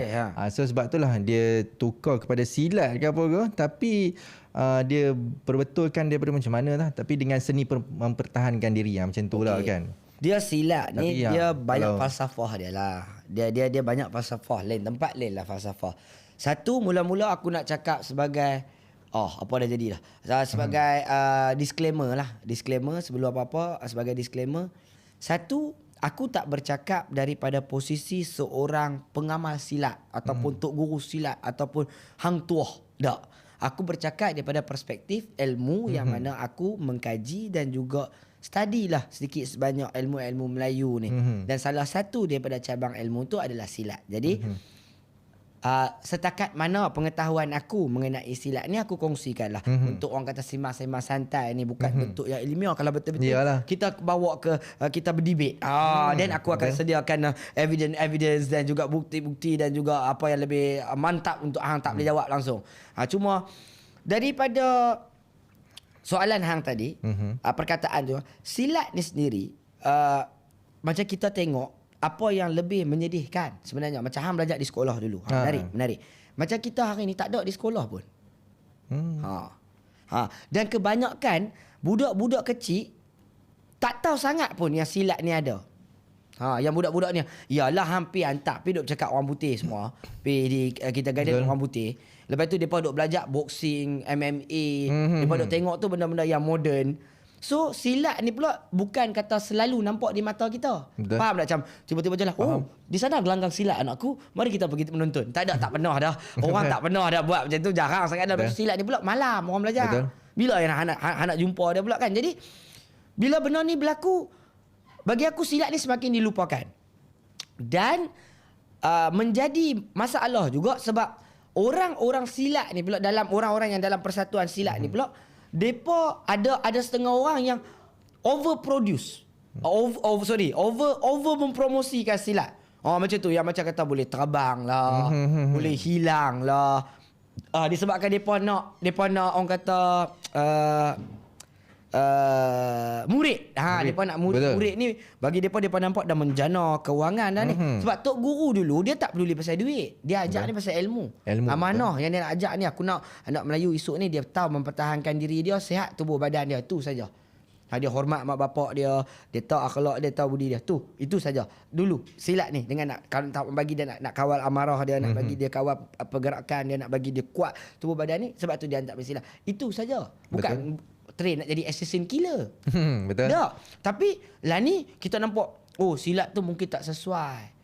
Dah kuno sangat, ataupun pergerakan ni dah banyak dah orang buat lagi sempoi daripada ni. Tak. Percayalah cakap aku, kalau hang anak Melayu, hang boleh belajar lah apa jenis seni mempertahankan diri pun. Tapi last sekali yang terkeluar tu, nanti tiba-tiba terkejut tu, silat tu jugalah yang keluar tu. Sebab dia memang ada dalam darah kita. Sebab dia merupakan salah satu latihan, perbuatan yang dibuat oleh tok nenek kita zaman dulu. Jadi kita tak bolehlah nak memandang silat ni kecil, ataupun di sekolah-sekolah jangan bagi mereka main ajak silat. Kalau tidak, budak-budak akan jadi agresif. Dia akan pergi tabuh orang lain. Yang ni perspektif yang kena buang bagi aku. Sebab apa? Silat ni lah yang mengajak hang menjadi lebih tenang dan sabar. Jadi kena tengok guru. Sebab tu aku kata penting guru tu. Kalau guru ni kaki social media, dia kaki social media yang memang nak tunjuk hebat lah. Yang ni bukan guru. Jangan pergi cari guru kalau nak hantar anak belajar. Ni pesanan saya. Kok lah ada hak dengar ni, nak tergerak hati nak hantar anak pergi belajar silat, bagus. Bagi kita bagus untuk kita nak sikit lah bagi dia ilmu Melayu tu sikit. Introduction tu kita boleh hantar silat dulu. Akan tetapi tolong pilih guru yang betul. Betul. Jangan pilih guru di TikTok, di social media, jangan. Sebab apa? Di poster. Di poster-poster, di flyer-flyer, jangan. Sebab apa? Satu masa dulu ni, guru-guru ni, ni aku saja share dengan hang lah. Bukan anak murid yang mencari guru. Tapi bukan guru yang mencari anak murid. Lah ni guru yang mencari anak murid. Betul. Terbalik. Dulu anak murid yang mencari guru, betul. So guru ni pula memang tak tahu ada di mana, kena tanya orang. Sebab apa? Betul. Orang yang baik akhlak dia, yang pandai, yang kira sopan, yang memang ada budi bahasa semua, mustahil dia seorang yang nak menonjol, nak tunjuk hebat, nak buat saya kebal, saya kuat, saya dahsyat. Mustahil. Ini bukan guru yang baik. Aku saja share lah kan. Macam mana kita nak memilih guru ni, adab memilih guru. Sebab apa? Satu masa dulu kita ingat kita lah yang pilih guru, tapi di sebalik cerita tu, guru tu yang pilih kita. Sebab dia tengok kita. Betul. Dia ni akhlak dia macam ni. Lah ni guru yang pergi cari, bukan pilih. Guru pergi cari. Siapa nak berdaftar dengan saya? Marilah belajar dengan saya, boleh jadi pendekar yang terbang di langit 7. Langkah yang pertama, bayar yuran. Bayar yuran. Yuran sekian-sekian kena perlulah dibayar. Jika tidak, ilmu tidak akan lekat. Mana boleh macam ni? Sebab apa? Orang dulu dia ikhlas berkongsi ilmu. Betul. Takat mana dia ada contoh. Ni hang sebelum mengajar lagi silat dah buat akademi. Dah buat besar-besar dah tempat ada ni pintu masuk yang ada ni, ada yang babai-babai tu tau, yang selamat datang semua tu hang dah bubur siap dah, student pun tak ada cari. Lepas tu hang dah beria-beria, lepas tu kalut lah nak bayar sewa semua, kena carilah student. Jadi bagi aku antara salah satu langkah macam mana kita nak dekatkan diri generasi muda kita dengan adab dan juga budi Melayu, kita bolehlah mula dengan silat. Tu kira paling kecil lah yang kita boleh belajar. Kalau kata perempuan boleh pergi tarian. Kita ada macam-macam tarian. Tapi kita boleh pergi itulah seni bina diri kita. Silat ni ada banyak pecahan, main senjata, main silat tu, silat ni apa semua ikut kesesuaian. Betul. So guys, perkongsian daripada John sendiri berkenaan dengan silat. Itu topik silat guys. Tapi macam saya nak tanya lagi kan. Tapi rasa macam dah terlalu lama. Tapi mungkin saya akan tanya sikit berkenaan dengan silat. Sebab jujur cakap, saya ni yang di mana ialah bahasa Melayu kan. Jiwa Melayu kan. Sebenarnya memang saya berminat dengan topik silat ni kan sebenarnya kan. Sebab jujur cakap John kan, kadang-kadang kan, yelah sampai suatu tak, bukanlah kita nak terover kan. Tapi sampai suatu tak kadang-kadang lah kan. Bila saya adalah belajar silat sikit kan. Tapi kadang bila kita tengok orang silat, kadang kita rasa macam nak geram tau kan. Rasa macam nak buka gelanggang. Bukanlah buka gelanggang apa, tapi kita rasa macam nak main lah kata kan. Tak tahulah nak kata disebabkan terlalu over ke ataupun macam mana kan. Tapi mungkin disebabkan saya pun mungkin sebab terlalu minat dengan silat ni kan. Mungkin sampai tahap macam tu lah kan. Sebab sebelum ni waktu sekolah lah saya silat kan. Tapi macam John sendiri lah kan, berkenaan dengan kita pernah dengar berkenaan dengan apa, macam John sendiri pun ada sedikit sebanyak ilmu pengetahuan berkenaan dengan silat. Saya nak tanyalah dengan perkataan sumpah pendekar tu, macam John ni pernah dengar sumpah pendekar? Boleh tak John kongsi dan share sikit berkenaan dengan sumpah pendekar tu sebelum kita pergi ke topik yang lain? Boleh tak? Sumpah pendekar ni satu amanat pendekar yang mereka dulu bawa lah. Dia amanah. Dia ada, aku tak ingat lah berapa pun. Tapi dalam sumpah pendekar ni dia ada dia menunjukkan akhlak dan juga ketegasan budi seorang pendekar. So makna kata ini antara benda-benda yang dia takkan langgar. Benda-benda yang dia takkan langgar. Dia takkan, contohnya dia takkan berpaling tadah, dia takkan belot pada agama bangsa dan tanah air dia. So benda-benda tu bagi aku sebagai seorang individu lah kan, sebagai seorang individu yang bertanggungjawab untuk bangsa, agama dan juga negara dia. Semua kita ni pendekar. Semua kita ni pendekar. Jadi dan pendekar ni pula kalau tengok, dia seorang yang bermaruah hidup dia. Dia sangat-sangat bermaruah. Tak apalah, tak ada pun tak apa, tak ambil hak orang. Sikit pun tak apa, tak curi hak orang. Bermaruah. Jadi kalau kita seorang yang hidup bermaruah, jadi kita lah pendekar tu. Jadi dah sampai masa dia lah untuk kita balik pada jati diri kita, untuk jadi sebagaimana seorang pendekar tu. Sebab apa? Macam yang kita nampak, tak semestinya hang nak kena pergi belajar silat, hang nak kena terror lawan, hang nak kena ada ilmu sakti semua, baru hang boleh bawa sumpah pendekar ni. Dak. Hang nak Melayu. Contoh macam hang, sajalah kata hang sendiri kan. Hang sendiri hang kata bila hang tengok orang duk main silat tu, hang rasa hang nak silat. Kan? Sajalah kata. Macam mana hang yakin dan pasti yang keturunan hang dulu ni tak ada siapa pun main silat? Betul hang tahu. Macam mana kalau aku kata satu masa dulu tu, tok nenek hang ni, orang yang mati tu mempertahankan keluarga dia ke bangsa dia ke tu, dengan silat dia tu. Jadi dia akan jadi masalah lah. Sebab apa? Apabila hang mai di dunia hari ni, hang berada dalam darah yang sama, tapi hang tak melakukan perbuatan dan akhlak yang sama. Contoh katalah hang rasa memang tak sedap badan ni, hang pergi gym. Tak jadi. Sebab tu hang dulu kalau dia jadi macam ni, dia buat benda ni. Jadi. Dia buat benda ni, jadi. Tapi hang duk buat benda ni tak jadi. Buat benda ni tak jadi. Buat benda ni tak jadi. Dok, sebab tak selari dengan apa hang pernah tahu dah hang pernah buat. Tu dekat tu. Jadi sebab tu hang rasa setiap kali bunyi gendang atau hang tengok orang silat, hang nak lompat. Dalam bahasa dia ni angin lah. Orang kata ni angin kan. Orang minat panggil ni hantu lah. Dia ni hantu. Sebab apa? Dalam bahasa Melayu ni hantu. Pasal apa dia ni hantu? Kalau tak ada kena mengena dengan dia.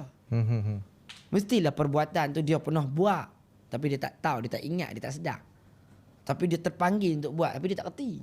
Tapi sebab apa? Sebab apa dia tak reti? Sebab dia ada diri dia lagi. Sebab tu dia tak reti. Tapi kalau dia lepas semua, dia tak ada diri dia boleh buat.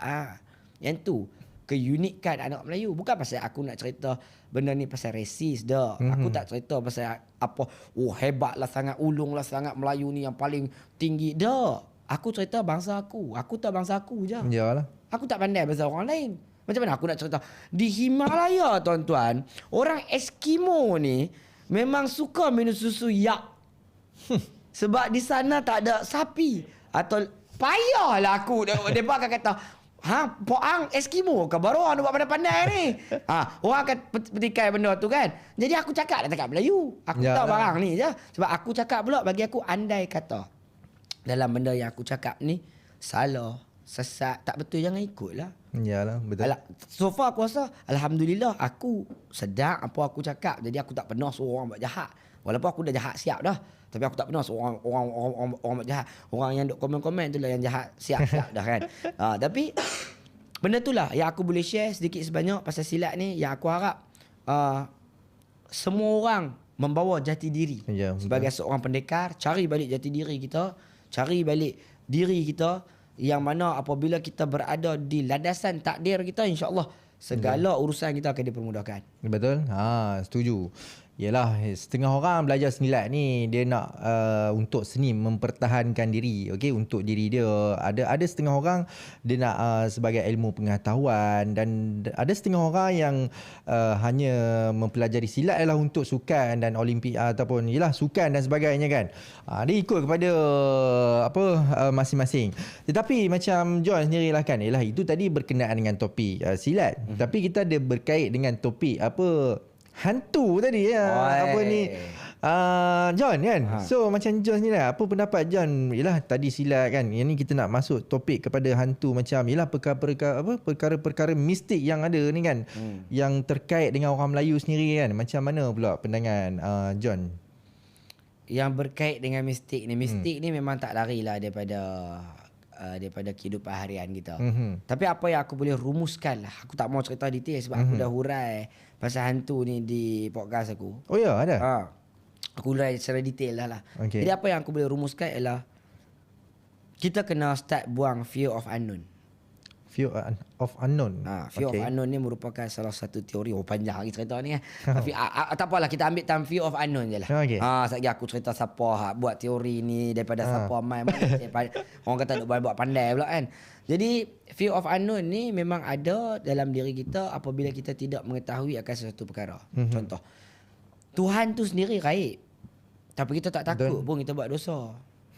Tapi hantu ni kita tak nampak gaib, tapi kita takut nak pergi dalam gelap, nak pergi satu-satu tempat. Tapi betul ke kita takut tu benda tu ada, ataupun kita takut imaginasi yang kita cipta sendiri? Betul ke benda tu betul-betul ada dekat situ, ataupun ketakutan tu dicipta oleh diri kita sendiri disebabkan kita tak berada di jalan redha, kita tak berada di jalan yang betul, kita tak berada di tempat yang kita orang baik, kita tak mana yang orang. Kita sentiasa berkehendak. Apabila kita sentiasa berkehendak, kita akan nampak lah macam-macam. Bagi akulah. Dan contoh, setakat ni hang pernah jumpa tak dengar dalam paper Encik Sulaiman Dahlan mati dicekik hantu di Bagan Najam. Selalu dekat movie je lah. Movie saja. Hang tak biasa jumpa. Ataupun Nur Sakinah binti Ahmad digigit betis sehingga tercabut isinya oleh hantu bukit. Tak pernah dengar. Selalu hang kena dengar, kena sampuk, kena rasuk. Betul. Ataupun adalah macam lebam ke apa ke. Okey. Kalau kita tengok dekat situ, kita tengok balik situasi kita kena ni di mana. Aku share je. Aku tak pandai ni. Anggaplah aku orang yang bodoh, aku yang orang hina, aku yang orang gila yang bercakap malam ni. Kita tengok situasi kita. Okey, katalah hantu sepak saya. Okey, cantik. Cantik. Situasi ni cantik. Di mana hantu sepak hang? Di dalam satu rumah kosong. Okey Okay. Pasal apa hampir rumah kosong tu? Saya pergi sebab saya nak buat video. Nak tengok ada hantu ke tak. Jadi hang nak salah hantu ke nak salah hang? Hang nampak tak? Sebab hang pergi cari hantu. Hantu sepak hang marah. Hang kata hantu ni. Hang kena ingat yang pertama sekali syaitan. Kita tak mampu hantu lah. Hantu ni banyak pecahan dia pula. Aku kena hurai pula lagi. Kita pergi syaitan. Syaitan ni tujuan dia dicipta ni untuk menyesatkan manusia. Tu je. Basic. Betul. Dan Tuhan pula kata, tidak aku ciptakan manusia dan jin tu semata-mata untuk menyembah aku. Ni Tuhan kata. Mudah. So, makna kata kalau hang faham basic ni je, hang dah tahu dah pasal apa aku nak kena takut dengan hantu. Betul. Sebab aku kena takut ni di dunia ni dengan Tuhan saja. Jadi aku hamailah hantu mata terkeluar ke, hamai macam mana ke. Sebab bagi aku, tak apalah takat tu. Hang nak boleh buat apa pun. Hang tak boleh buat apa lah sebab aku tetap takut Tuhan aku. Kalau contoh, hantu ni pula, dia akan takutkan hang dengan benda dalam bayangan hang. Katalah hang paling takut adalah Teletubbies. Sajalah kata contoh, hang paling takut adalah Teletubbies. Dia main jadi Teletubbies. Dia tak main lah jadi ketupat palas. Sebab dia tahu hang hari raya memang akan bedai ketupat palas ni. Jadi dia tak main jadi ketupat palas, nampak lekeh sangat. Dia akan main image yang paling hang takut. Tapi kalau image paling hang takut dalam kepala hang ialah Tuhan. Ini macam mana? Tuhan punya apa? Tak tahu. Tak ada Jadi tak ada apa nak takut. Betul. Tak ada nak takut Sebab apa? Sedangkan Tuhan tadi hang dah bagi tahu, Tuhan tidak berupa, tidak bertempat, betul. kan? Habis macam mana hantu hang takut? Tapi setengah yang apa yang saya tahu lah kan, kadang-kadang kan. Bila kita, saya pun tak tahulah kan sebab saya pun tak pernah nampak. Tapi saya tahu daripada cerita-cerita kawan-kawan kadang-kadang kan yang jenis suka bercerita tentang bab hantu ni lah kan. Saya bukan nak percaya 100% dan saya tahu benda tu memang wujud. Yang di mana ini kadang-kadang kita tahu bila ialah hantu tu juga pun makhluk halus ataupun makhluk juga yang diciptakan oleh Allah Subhanahu Wa Taala, yang di mana hari ni hidup dekat kalangan kita jugalah kan. Betul. So kadang-kadang bila kita bercakap tentang kita soal jumpa hantu yang kita nak takut kan, ialah sedangkan macam yang saya tahulah kan, hantu tu nak munculkan diri dia tu pun Bukan senang. Bukan main payah lagi dia nak mengeluarkan dia punya Dia kira nak jadi itulah. Nak jadi itulah kan, bukan senang kan. Itu Dan ada apa kelibat. Dia bukan yang macam dia seminggu hantu tu duduk atas pokok. Hamai besok ada lagi, lusa ada lagi. Tak ada. Hantu tu pun boring lah. Iyalah kan, betul. Macam John sendiri lah kan. Yelah, kita tahu kan macam John berpengalaman ataupun mungkin kita tak tahulah macam sebelum ni pernah tak menghadapi situasi yang di mana John berjumpa ke ataupun berpengalaman nampak ke kan hantu ni kan, ataupun macam mana? Aku nak kata nampak pernah hantu ke ni. tidak? Aku nak cerita kan? Pasal nampak hantu di secara live ni jadi lawak. Tapi tak apalah, aku ceritalah dalam bentuk main-main lah. Kan, tak apa. Sebab mungkin daripada view kita ni pun mungkin dia orang nak tahu kan. Okay, tak apa. Dia macam ni. Dia nampak tak nampak ni, dia bukanlah satu soalan utama. Okay. Sebab apa? Kalau kata hang nampak, hang ada tugas untuk hang buat. Bukan semata-mata nampak untuk di sana ada hantu. Di sana pun ada hantu. Tak. Dia mesti ada tugas hang kena buat. Mana kata di atas bakat dan kurniaan yang Tuhan bagi tu, dia ada kerja yang hang kena buat. Mana kata hang kena bagi balik manfaat pada orang. Okey. Tu satu. Kalau kata tak nampak pula. Tak nampak mana kata Tuhan tak bagilah tanggungjawab ni kat hang. Jadi hang tak usah kata pungkok lah. Hang nak pergi buat buka hijab lah, baca jampi lah, pergi sapu ayat mata anjing lah, konon-konon nak tengok. Tak usah lah. Sebab apa Tuhan kata, aku tahu hang tak kat mana. Betul. Sebab tu aku tak bagi hang tengok. Kalau aku bagi hang tengok saja, hang melompat pula saja. Sebab contoh, untuk orang-orang yang nampak ni, untuk orang-orang yang nampak ni, aku bagi tahu kat hang, mission utama dia nampak hantu ni bukan untuk tengok hantu ni dahsyat. Tak. Nampak hantu yang pertama sekali ni adalah untuk hang melihat kebesaran Tuhan. Benda ni payahlah aku nak sembang. Sebab apa? Benda pertama hang nampak hantu ni, hang kena nampak kebesaran Tuhan. Hebatnya Tuhan boleh cipta makhluk sampai macam ni. Dia boleh buat lawak pula kat aku jadi macam-macam. Contoh, hang kena melihat kebesaran Tuhan. Jadi, kalau kata nak tanya aku nampak tak nampak, siapalah aku kecil sangat untuk aku mengaku aku nampak. Hina dan kecil. Aku bukan Nabi, aku bukan wali, aku bukan para sahabat ke apa yang aku kata. Ya tuan-tuan dan puan-puan, saya memang nampak. Ni hantu duk ada ni. Tengok atas bawah saya. Awang jangan. Takkanlah aku nak kata macam tu. Kecil dah hina. Aku sebagai seorang makhluk ni, hamba ni, aku nak mengaku saya nampak hantu. Aku selalunya aku main-main lah. Aku akan kata aku nampak lah. Atas hang nak fikir macam mana. Sebab kalau kata aku nampak pun hang tak tahu, aku tak nampak pun hang tak tahu. Betul. Itu semua atas pokok pangkal pada diri kita Betul, saja yang sebab tahu. apa? Aku boleh tipu hang. Contoh, kalau kata aku tak nampak, tapi aku kata aku nampak. Aku tak boleh bagi hang apa-apa manfaat apa. Betul. Aku boleh cerita je lah. Cerita Tapi kalau je. aku nampak, aku tak cerita kat hang pun, aku boleh nampak pun, aku still boleh cerita kat hang. Betul. Cukup tak kat hang nak dengar. Macam tu lah lebih kurang. Yalah, betul. Aku tak pandai lah nak jawab soalan hang. Susah nak kata nampak hantu ke dah. Lagi ustaz semua tangkap aku. Payahlah. Tak, setengah orang ada yang cerita duk Betul, nampak betul. sana sini kan. Dahsyat. Tapi Hatu betul. bomoh, hatu bomoh. Tapi Hatu dahsyat tu. Betul jugalah berdasarkan daripada pandangan John sendiri yang di mana Tuhan ni akan menguji kita tahap kita punya kemampuan, yang di mana kalau kita rasa betul-betul tak mampu untuk nak menghadap situasi itu, memang tak ada lah nampaknya. Kalau kita rasa benda tu kita jangan meminta lah, orang kata kan. Jangan meminta lah sampai setahap. Lebih kurang banyak. Okay guys, so cukup topik kita kan. Cukup topik kita tadi yang di mana berkenaan dengan adat, okay, berkenaan dengan silat, okay, berkenaan dengan sampai topik ke hantu pula dah kan, perkara mistik kan. Yang di mana perkongsian yang sangat-sangat menarik. Tetapi sebenarnya kita belum ke penghujung lagi kan. Kita belum penghujung lagi sebenarnya kan. Memang kita nak kata borak-borak kopi, nak borak-borak kosong, tak kosong guys. Kita punya live Ini kira sembang merapu lah. kita punya live ni ada juga pengetahuannya berkenaan dengan adat resam tadi kan, adat resam, adat dan zaman, adat Melayu, minda saja tuan, minda. So setakat ni untuk semua yang ada dekat dalam ni, okey, saya nak tanya untuk 2,800 orang mata memandang.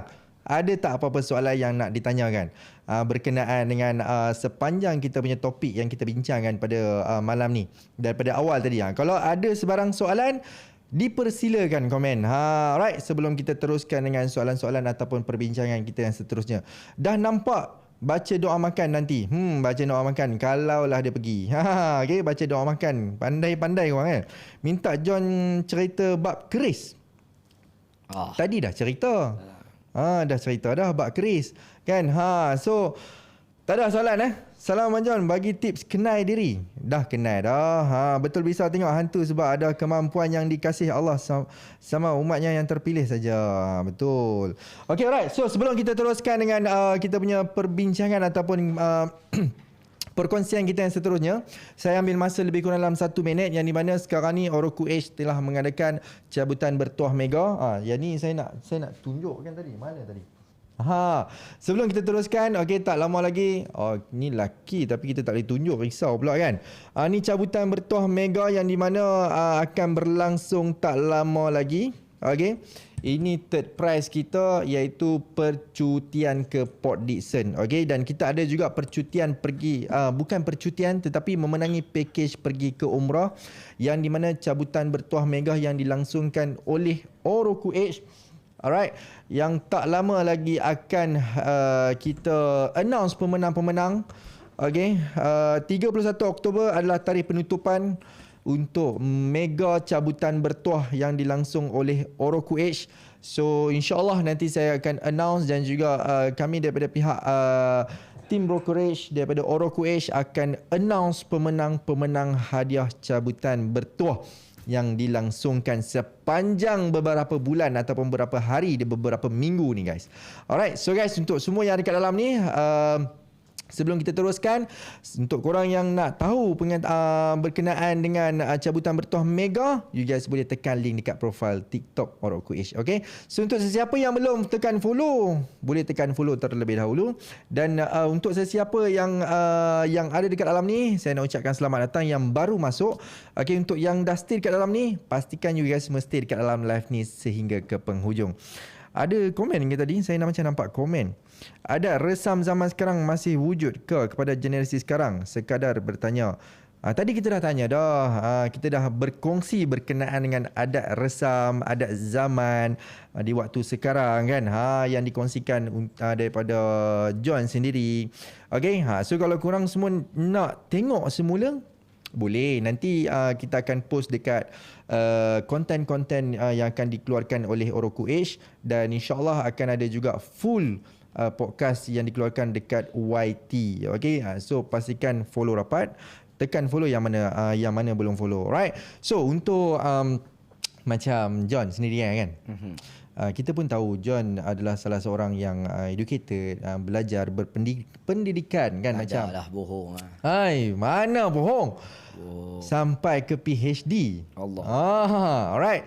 So macam John sendirilah kan berkenaan dengan buat PhD komunikasi dan bahasa moden kan, dan juga John tahu ke kenapa kita ni serumpun tapi logat kita ni berbeza?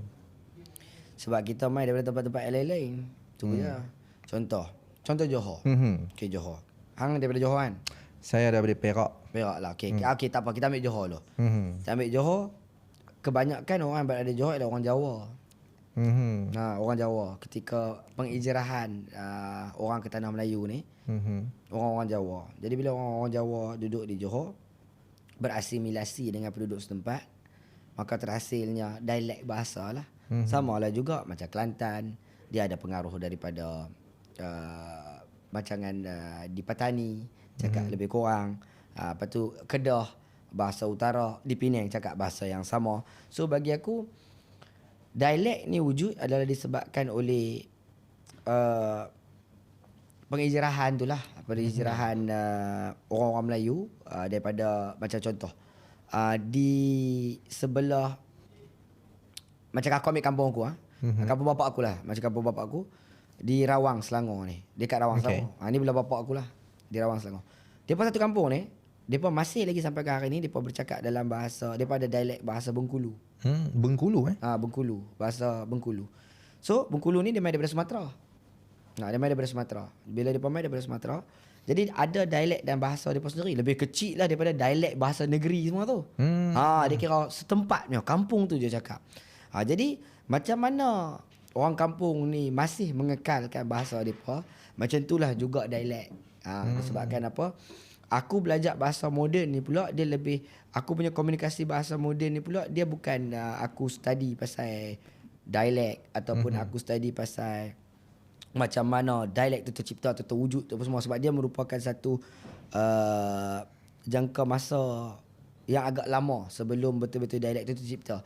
Jadi aku study lebih kepada komunikasi yang berada di sebalik keris tu sendiri. Mana kata di keris tu, ukiran yang berada pada hulu dia, ukiran yang berada pada sampir dia. Lepas tu barang-barang corak-corak ataupun pattern yang ada pada keris tu sendiri. Apa tu contoh pamor dia macam mana, bilah dia macam mana, jenis besi yang dia gunakan. Semua tu adalah salah satu contoh komunikasi bagi orang Melayu satu masa dulu. Dia bukan semata-mata bahasa.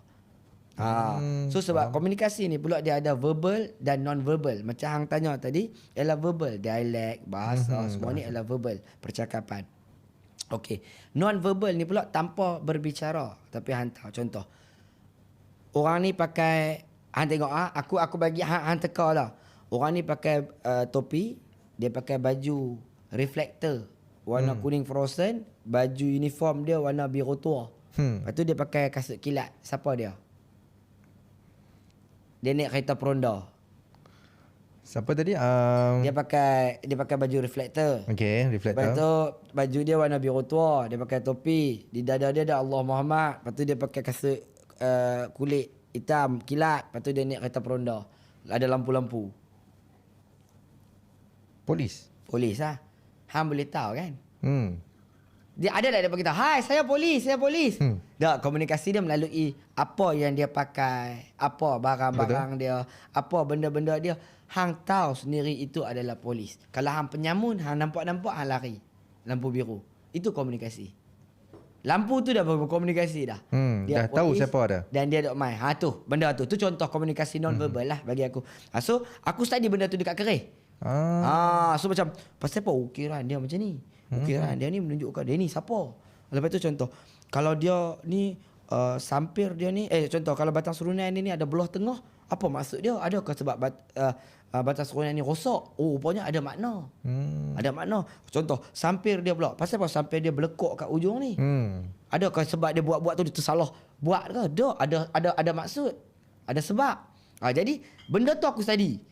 So bila aku study benda tu, aku jadi minat nak tahu pasal ilmu Melayu ni. Baru aku tahu macam, lagi banyak lagi pecah ilmu Melayu. Yang aku tahu ni kira kecil yang aku dah study ni. Kecil sangat. Ada lagi jauh lebih besar, jauh lebih banyak. Ada kitab-kitab kita, buku-buku kita. Ni orang putih dah balas dah. Faham. Depa dah curi dah. Ada manuskrip kita dekat depa bersepah banyak gila. Banyak ilmu kita yang hilang pun. Depa bukan guna pun, depa bukan tahu pun nak baca. Faham. Tapi depa tak mau kita tahu.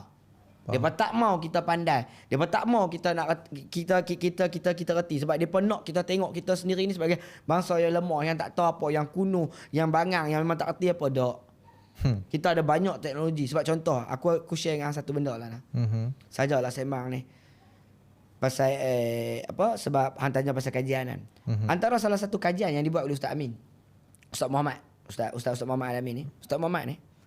Orang Melayu kita ni sampai ada teknologi dia boleh susun tali perut.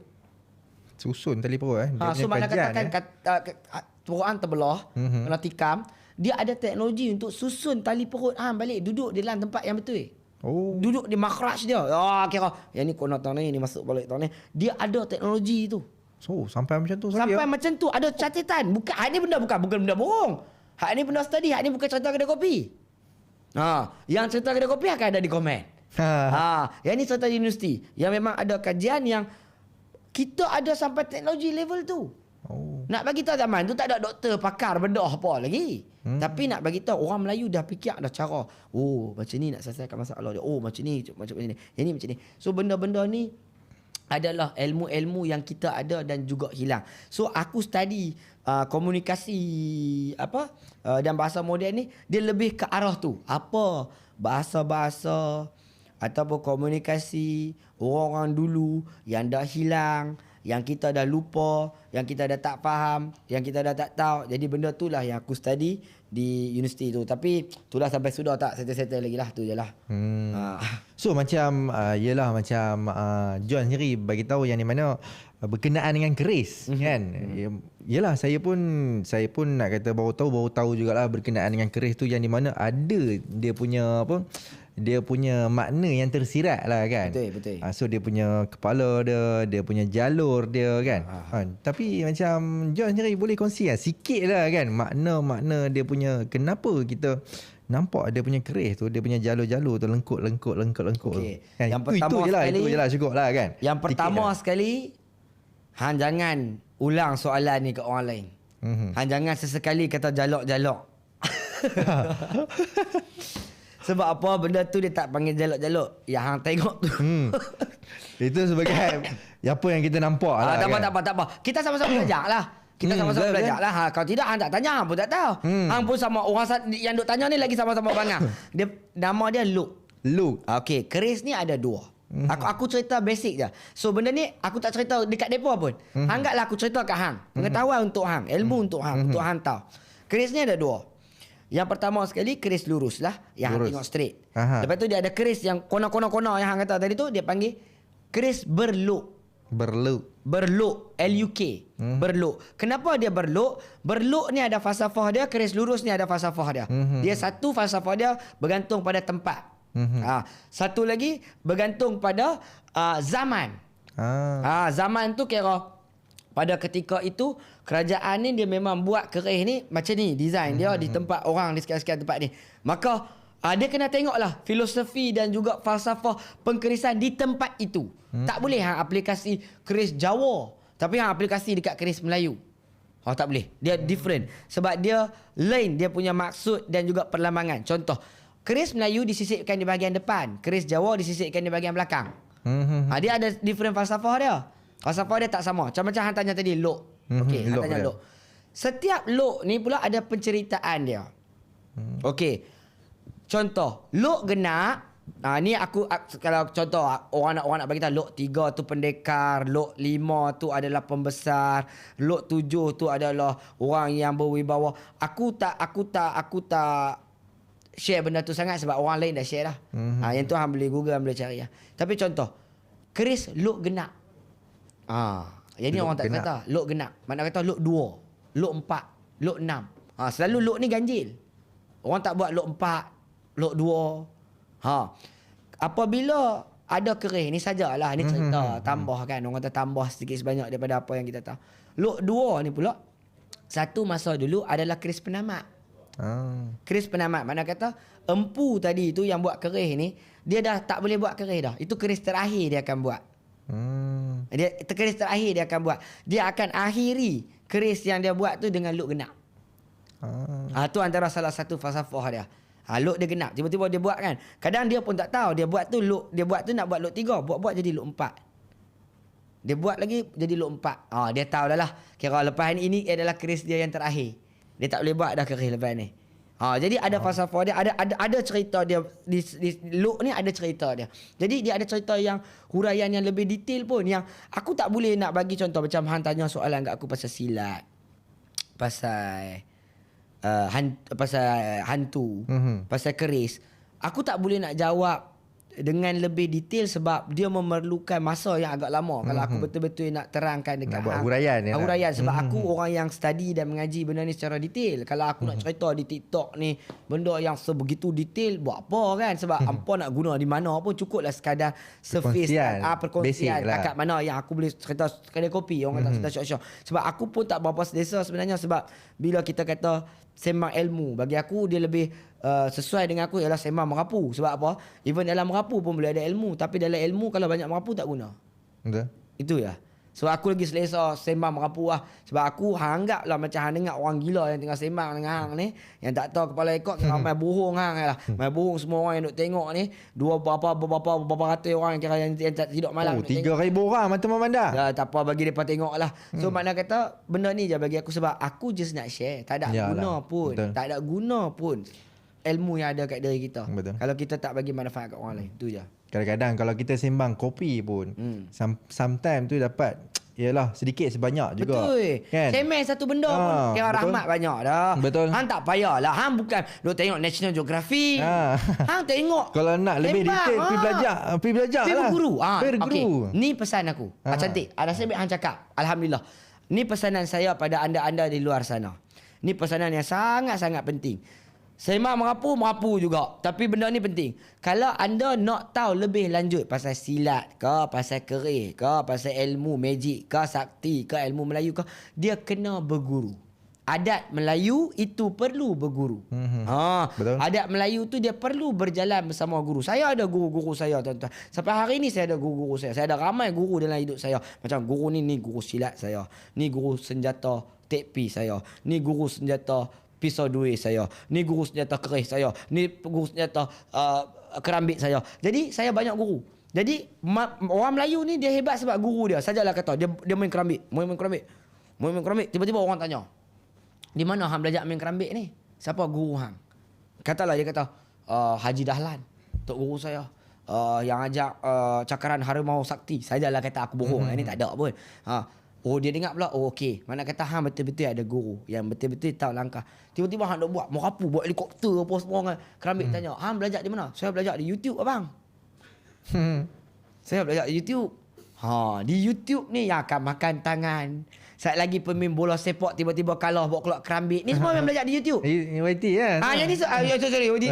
Yang di YT. Di YT ni yang bawa keluar ni semua sebab apa? Sebab tak belajar, tak ada ilmu. Tak belajar dengan cara yang betul. Cara yang betul. Kalau orang belajar dia tak nak guna di mana. Dia tak bawa dia. Hang main bola. Hang main bola sudah lah. Baru hang pergi bawa. Nak pergi bertarung apa pula. Bertarung di luar lah. Kalau betul anak jantan, bertarung macam anak jantan. Ni nak bertarung ramai-ramai. So benda-benda macam ni. Hang janganlah tak ada guru. Sebab contoh, even hang nak pergi buat benda yang bangang pun, hang akan rujuk guru hang. Betul. Saya tak puas hati ni. Cikgu, saya tak puas hati dengan orang tua ni duk kata pasal macam-macam dah. Kalau nak ikutkan kepada kependekaran dan ilmu saya yang boleh bertukar jadi super saya ni, saya dah terajang dah orang tua ni. Guru akan pesan, jangan. Hormat dia. Hormat dia orang tua. Orang tua tak baik cakap macam tu. Apa benda semua. So, benda-benda tu kita kena ingat, kita kena sentiasa orang kata ambil peka lah. Kita kena ambil peka sebab apa? Kalau kata kita tak ada guru, kita akan merapuh. Jadi betul. Kita kena ada guru. Guru lah yang akan sentiasa akan betulkan akhlak kita. Benda kita terlebih buat. Macam hang kata tadi kan. Macam terlampau belajar sendiri. Guru akan sudah saya berhenti. Tak payah buat agresif sangat. Katalah tiba-tiba orang nak mengenang hang tu. Guru akan support muka hang. Hang pasal apa? Hang masih buat buat tahu. Sebab Yalah, itu betul. gunanya guru. Sebab orang yang kita hormati, yang dia lebih tahu ilmu tu, dia lebih pandai. Jadi dia akan guide kita. Jadi berjalanlah dengan guru. Setiap ilmu yang aku share tadi, aku cakap ke apa ke, aku tak pandai, aku kecil, aku hina, aku tak reti dah, aku masih lagi belajar pun. Tapi untuk orang yang nak belajar, carilah guru.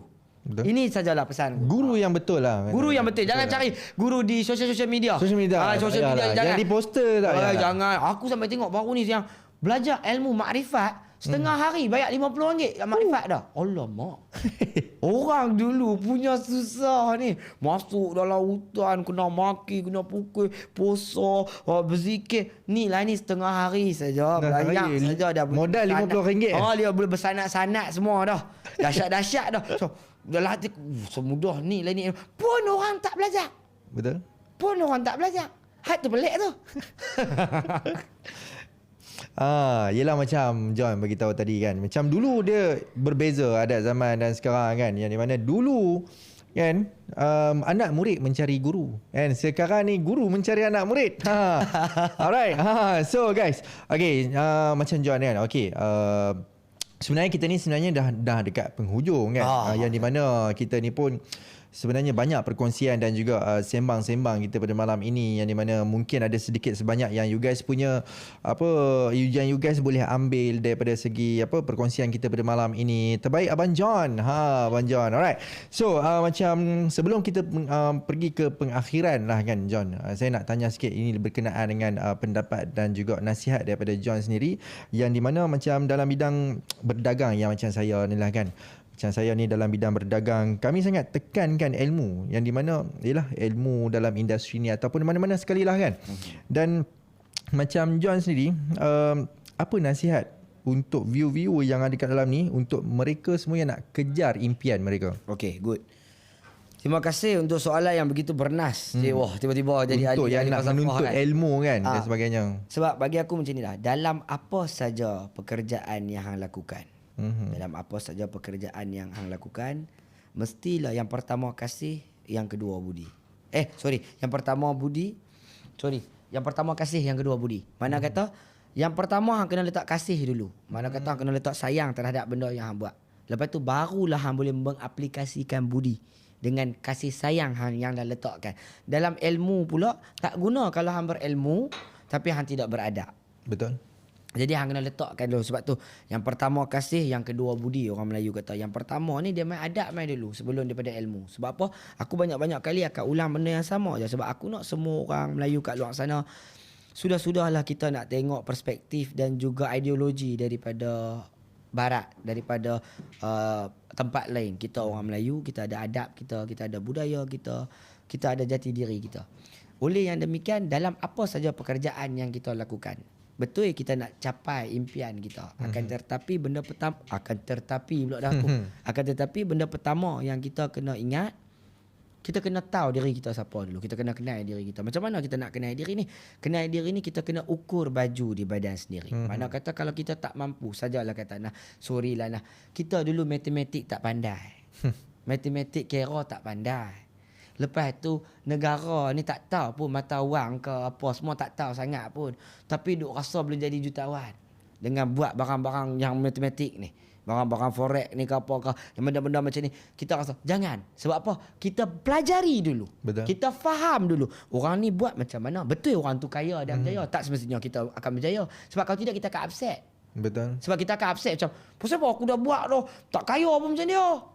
Macam mana ni? Dia pun bohong apa? So hang nampak tak? Sebab apa hang tak? Sebenarnya bukan sebab dia tu bohong tak bohong. Satu disebabkan memang bukan nasib hang, bukan luck hang. Bukan kata rezeki hang dekat situ. Sebab apa hang tak ukur baju di badan sendiri. Hang tak tengok aku ni bakat aku tak kat mana, pandai aku tak kat mana, reti aku tak kat mana. Jadi apabila kita ada ilmu, kita dah boleh tahu diri kita serba sedikit tak kat mana. InsyaAllah dengan cara tu kita lebih clear nak tuju ke mana arah yang hidup kita nak pergi dalam hidup kita berjaya. Berjaya ni pula sajalah share dengan hang kan. Definisi setiap orang ni pula tak sama. Ada orang berjaya ni kena kaya. Ada orang kaya pun tak berjaya sampai hari ni. Kaya banyak duit tapi tak pernah sampai hari ni tolong orang pun. Contoh, ada orang pula kata, sajalah share kan orang tak sembang merapu ni kan. Ada orang kata, esok ni saya kaya, saya akan tolong semua orang. Tara tak kaya pun tak tolong siapa. Nampak tak? Yalah. Tara tak kaya pun tak boleh tolong siapa. Awak pasal apa? Kalau tak kaya, RM1 tak boleh belanja orang. RM2 tak boleh belanja orang. Dak, Tara tak kaya, tak mampu buat, takkan nak tunggu kaya baru boleh buat. Jadi jangan letak dia kaya. Betul. Letak di hang tahu diri hang takat mana dulu. Letak di tahu takat mana ilmu hang, kebolehan hang, kebijaksanaan hang. Then hang dah betul-betul kenal diri hang, hang bolehlah nak menuju kejayaan ke, hang nak pergi mana kan jadi better daripada semalam ke. Yang ni semua boleh berlaku kalau kata hang tahu diri hang dulu. Tapi kalau hang tak sedar diri, percayalah cakap aku, hang boleh pilah segala kelas ke, hampir lah segala mak nenek ke apa kau, tapi hang duk berasa hang lagi bagus pada orang, hang always pandai, hang better pada orang, hang mulia pada orang, hang tak boleh empty the glass. Ketika hang sedang menuntut ilmu tu, hang tak boleh empty the glass. Hang masih lagi pegang ego hang, setengah tu ialah diri hang, tak boleh. Hang takkan berjaya apa sampai bila-bila. Itulah sedikit sebanyak nasihat aku kepada pedagang-pedagang. Saya pendekar, anda pedagang. Jadi dia memang satu masa dulu di Selat Melaka, kita memang ada hubungan yang sangat baik antara pendekar dan juga pedagang ni. Jadi berdaganglah dengan elok-elok, jujur dan amanahlah dalam pekerjaan anda. Usahalah yang terbaik, carilah rezeki yang halal untuk keluarga. Cubalah yang terbaik, jangan paksa diri. Kalau kata tak reti, belajar, tanya orang yang lebih pandai, orang yang lebih tahu. Andai kata kita dah sedar, yang kita tak mampu, kita tak boleh, carilah benda lain yang lebih bersesuaian dengan diri kita, insyaAllah. Betul. So itu adalah perkongsian yang sangat-sangat bermakna daripada John sendiri. Okay. Untuk kita punya penutupan pada malam ini dengan perkongsian kita sepanjang podcast ni berjalan, okay, dan yang di mana mungkin sedikit sebanyak manfaat yang kita boleh ambil daripada perkongsian kita pada malam ni. Alright. So guys, yang paling penting menuntut ilmu, okay, dan sedar diri kita ni, okay. Right. So shout out to John. Right. So untuk mereka semua yang mungkin nak belajar daripada John, macam mana? Mungkin ada nak mencari John ke ataupun okey. Nak mencari saya boleh, nak mencari saya tak ada masalah. Nak belajar janganlah. Sebab apa? Macam ni lah. Kalau kata saya mengajak, sekali saya start mengajak, saya akan buat macam Dr. Wan Azizan.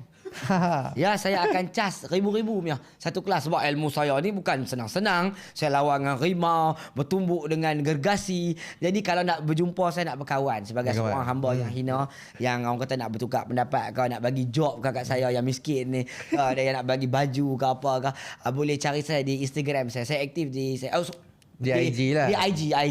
Saya minta maaf, saya tak biasa di laman ini. Di laman ini semua benda kena jaga. Di tempat saya boleh mencarut semua. Ini kira saya ni mencarut, saya ni memang saya betul-betul pedar. Betul-betul jaga kira lah. hat terlepas tu kira memang nasib lah.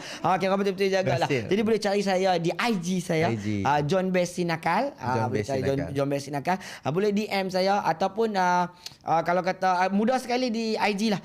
IG tu paling mudah. Ataupun kalau nak tengok lebih lanjut, saya bercerita lebih banyak huraian topik yang saya akan kupaskan dengan lebih dalam, boleh tengok di Sera Podcast. Sera Podcast tu yang kira inisiatif saya lah. Antara salah satu inisiatif yang mana kita berkongsi dengan orang perspektif dan juga pandangan ilmu daripada sudut yang berbeza. Kita tak mau jadi podcast yang biasa. Kita tak mau jadi sama je macam podcast lain. Jadi kita terus tanya yang terus pecah kepala punya. Dia macam semang kat dia kopi. Tapi sebab tu macam kita kata, macam hang kata tadi, andai kata sebiji saja ada ilmu yang berguna, yang boleh guna sepanjang 3 jam kita duk merapu ke apa ke, gunalah yang sebiji tu. Janganlah tengok hak lain tu. Betul. Itu saja. Right. Okay, alright. So, itu saja daripada perkongsian kita pada malam ni, guys. Okay, terima kasih daripada saya, salah seorang podcast ataupun salah seorang host untuk untuk kita semua pada malam ini, dan juga tetamu istimewa kita, iaitu tak lain tak bukan John Bear, alright, dengan perkongsian yang sangat-sangat menarik dan juga sangat-sangat syok pada malam ni. Alright. So, bagi saya itu saja. Dan sebelum kita menutupkan kita punya live podcast pada malam ni, last reminder daripada saya yang di mana sekarang ni Orokuish akan berlangsungnya, which is akan menamatkan, bukan berlangsung, dah nak tamat dah ni, cabutan bertuah mega yang akan kita announce pemenang-pemenang cabutan bertuah tersebut, right, yang akan ada penutup untuk cabutan bertuah mega pada 31 Oktober, dan insyaAllah kita akan announce pemenang cabutan bertuah mega tak lama tak lama lagi. Alright. So untuk semua yang tak nak terlepas, okay, pastikan follow ataupun tekan button follow dekat atas. Alright. Untuk sebarang update daripada kami ataupun daripada tim Oroku Edge, dan untuk you guys semua nak melihat konten-konten yang menarik, okay, berkenaan dengan podcast-podcast kita sepanjang kita berjalan sebelum ini, okay, you guys boleh tekan follow dan juga pergi masuk dekat tekan link dekat profile TikTok dan juga dekat kita punya profile, okay, which is ada konten-konten yang kita kongsikan dan juga ada juga dekat YT, alright, untuk kita punya podcast yang sebelum-sebelum ni. Alright, so untuk korang tak nak terlepas, pastikan tekan follow, dan itu saja daripada saya. Alright, dan terima kasih untuk 50,000 ataupun 54,000 tap-tap like dan 1,700 orang mata memandang dan juga sesiapa yang kongsikan live kita. Itu saja daripada saya. Assalamualaikum guys, ladies and gentlemen. Assalamualaikum dan salam Papa Padu. Alhamdulillah. Thank you. Alhamdulillah. Thank you.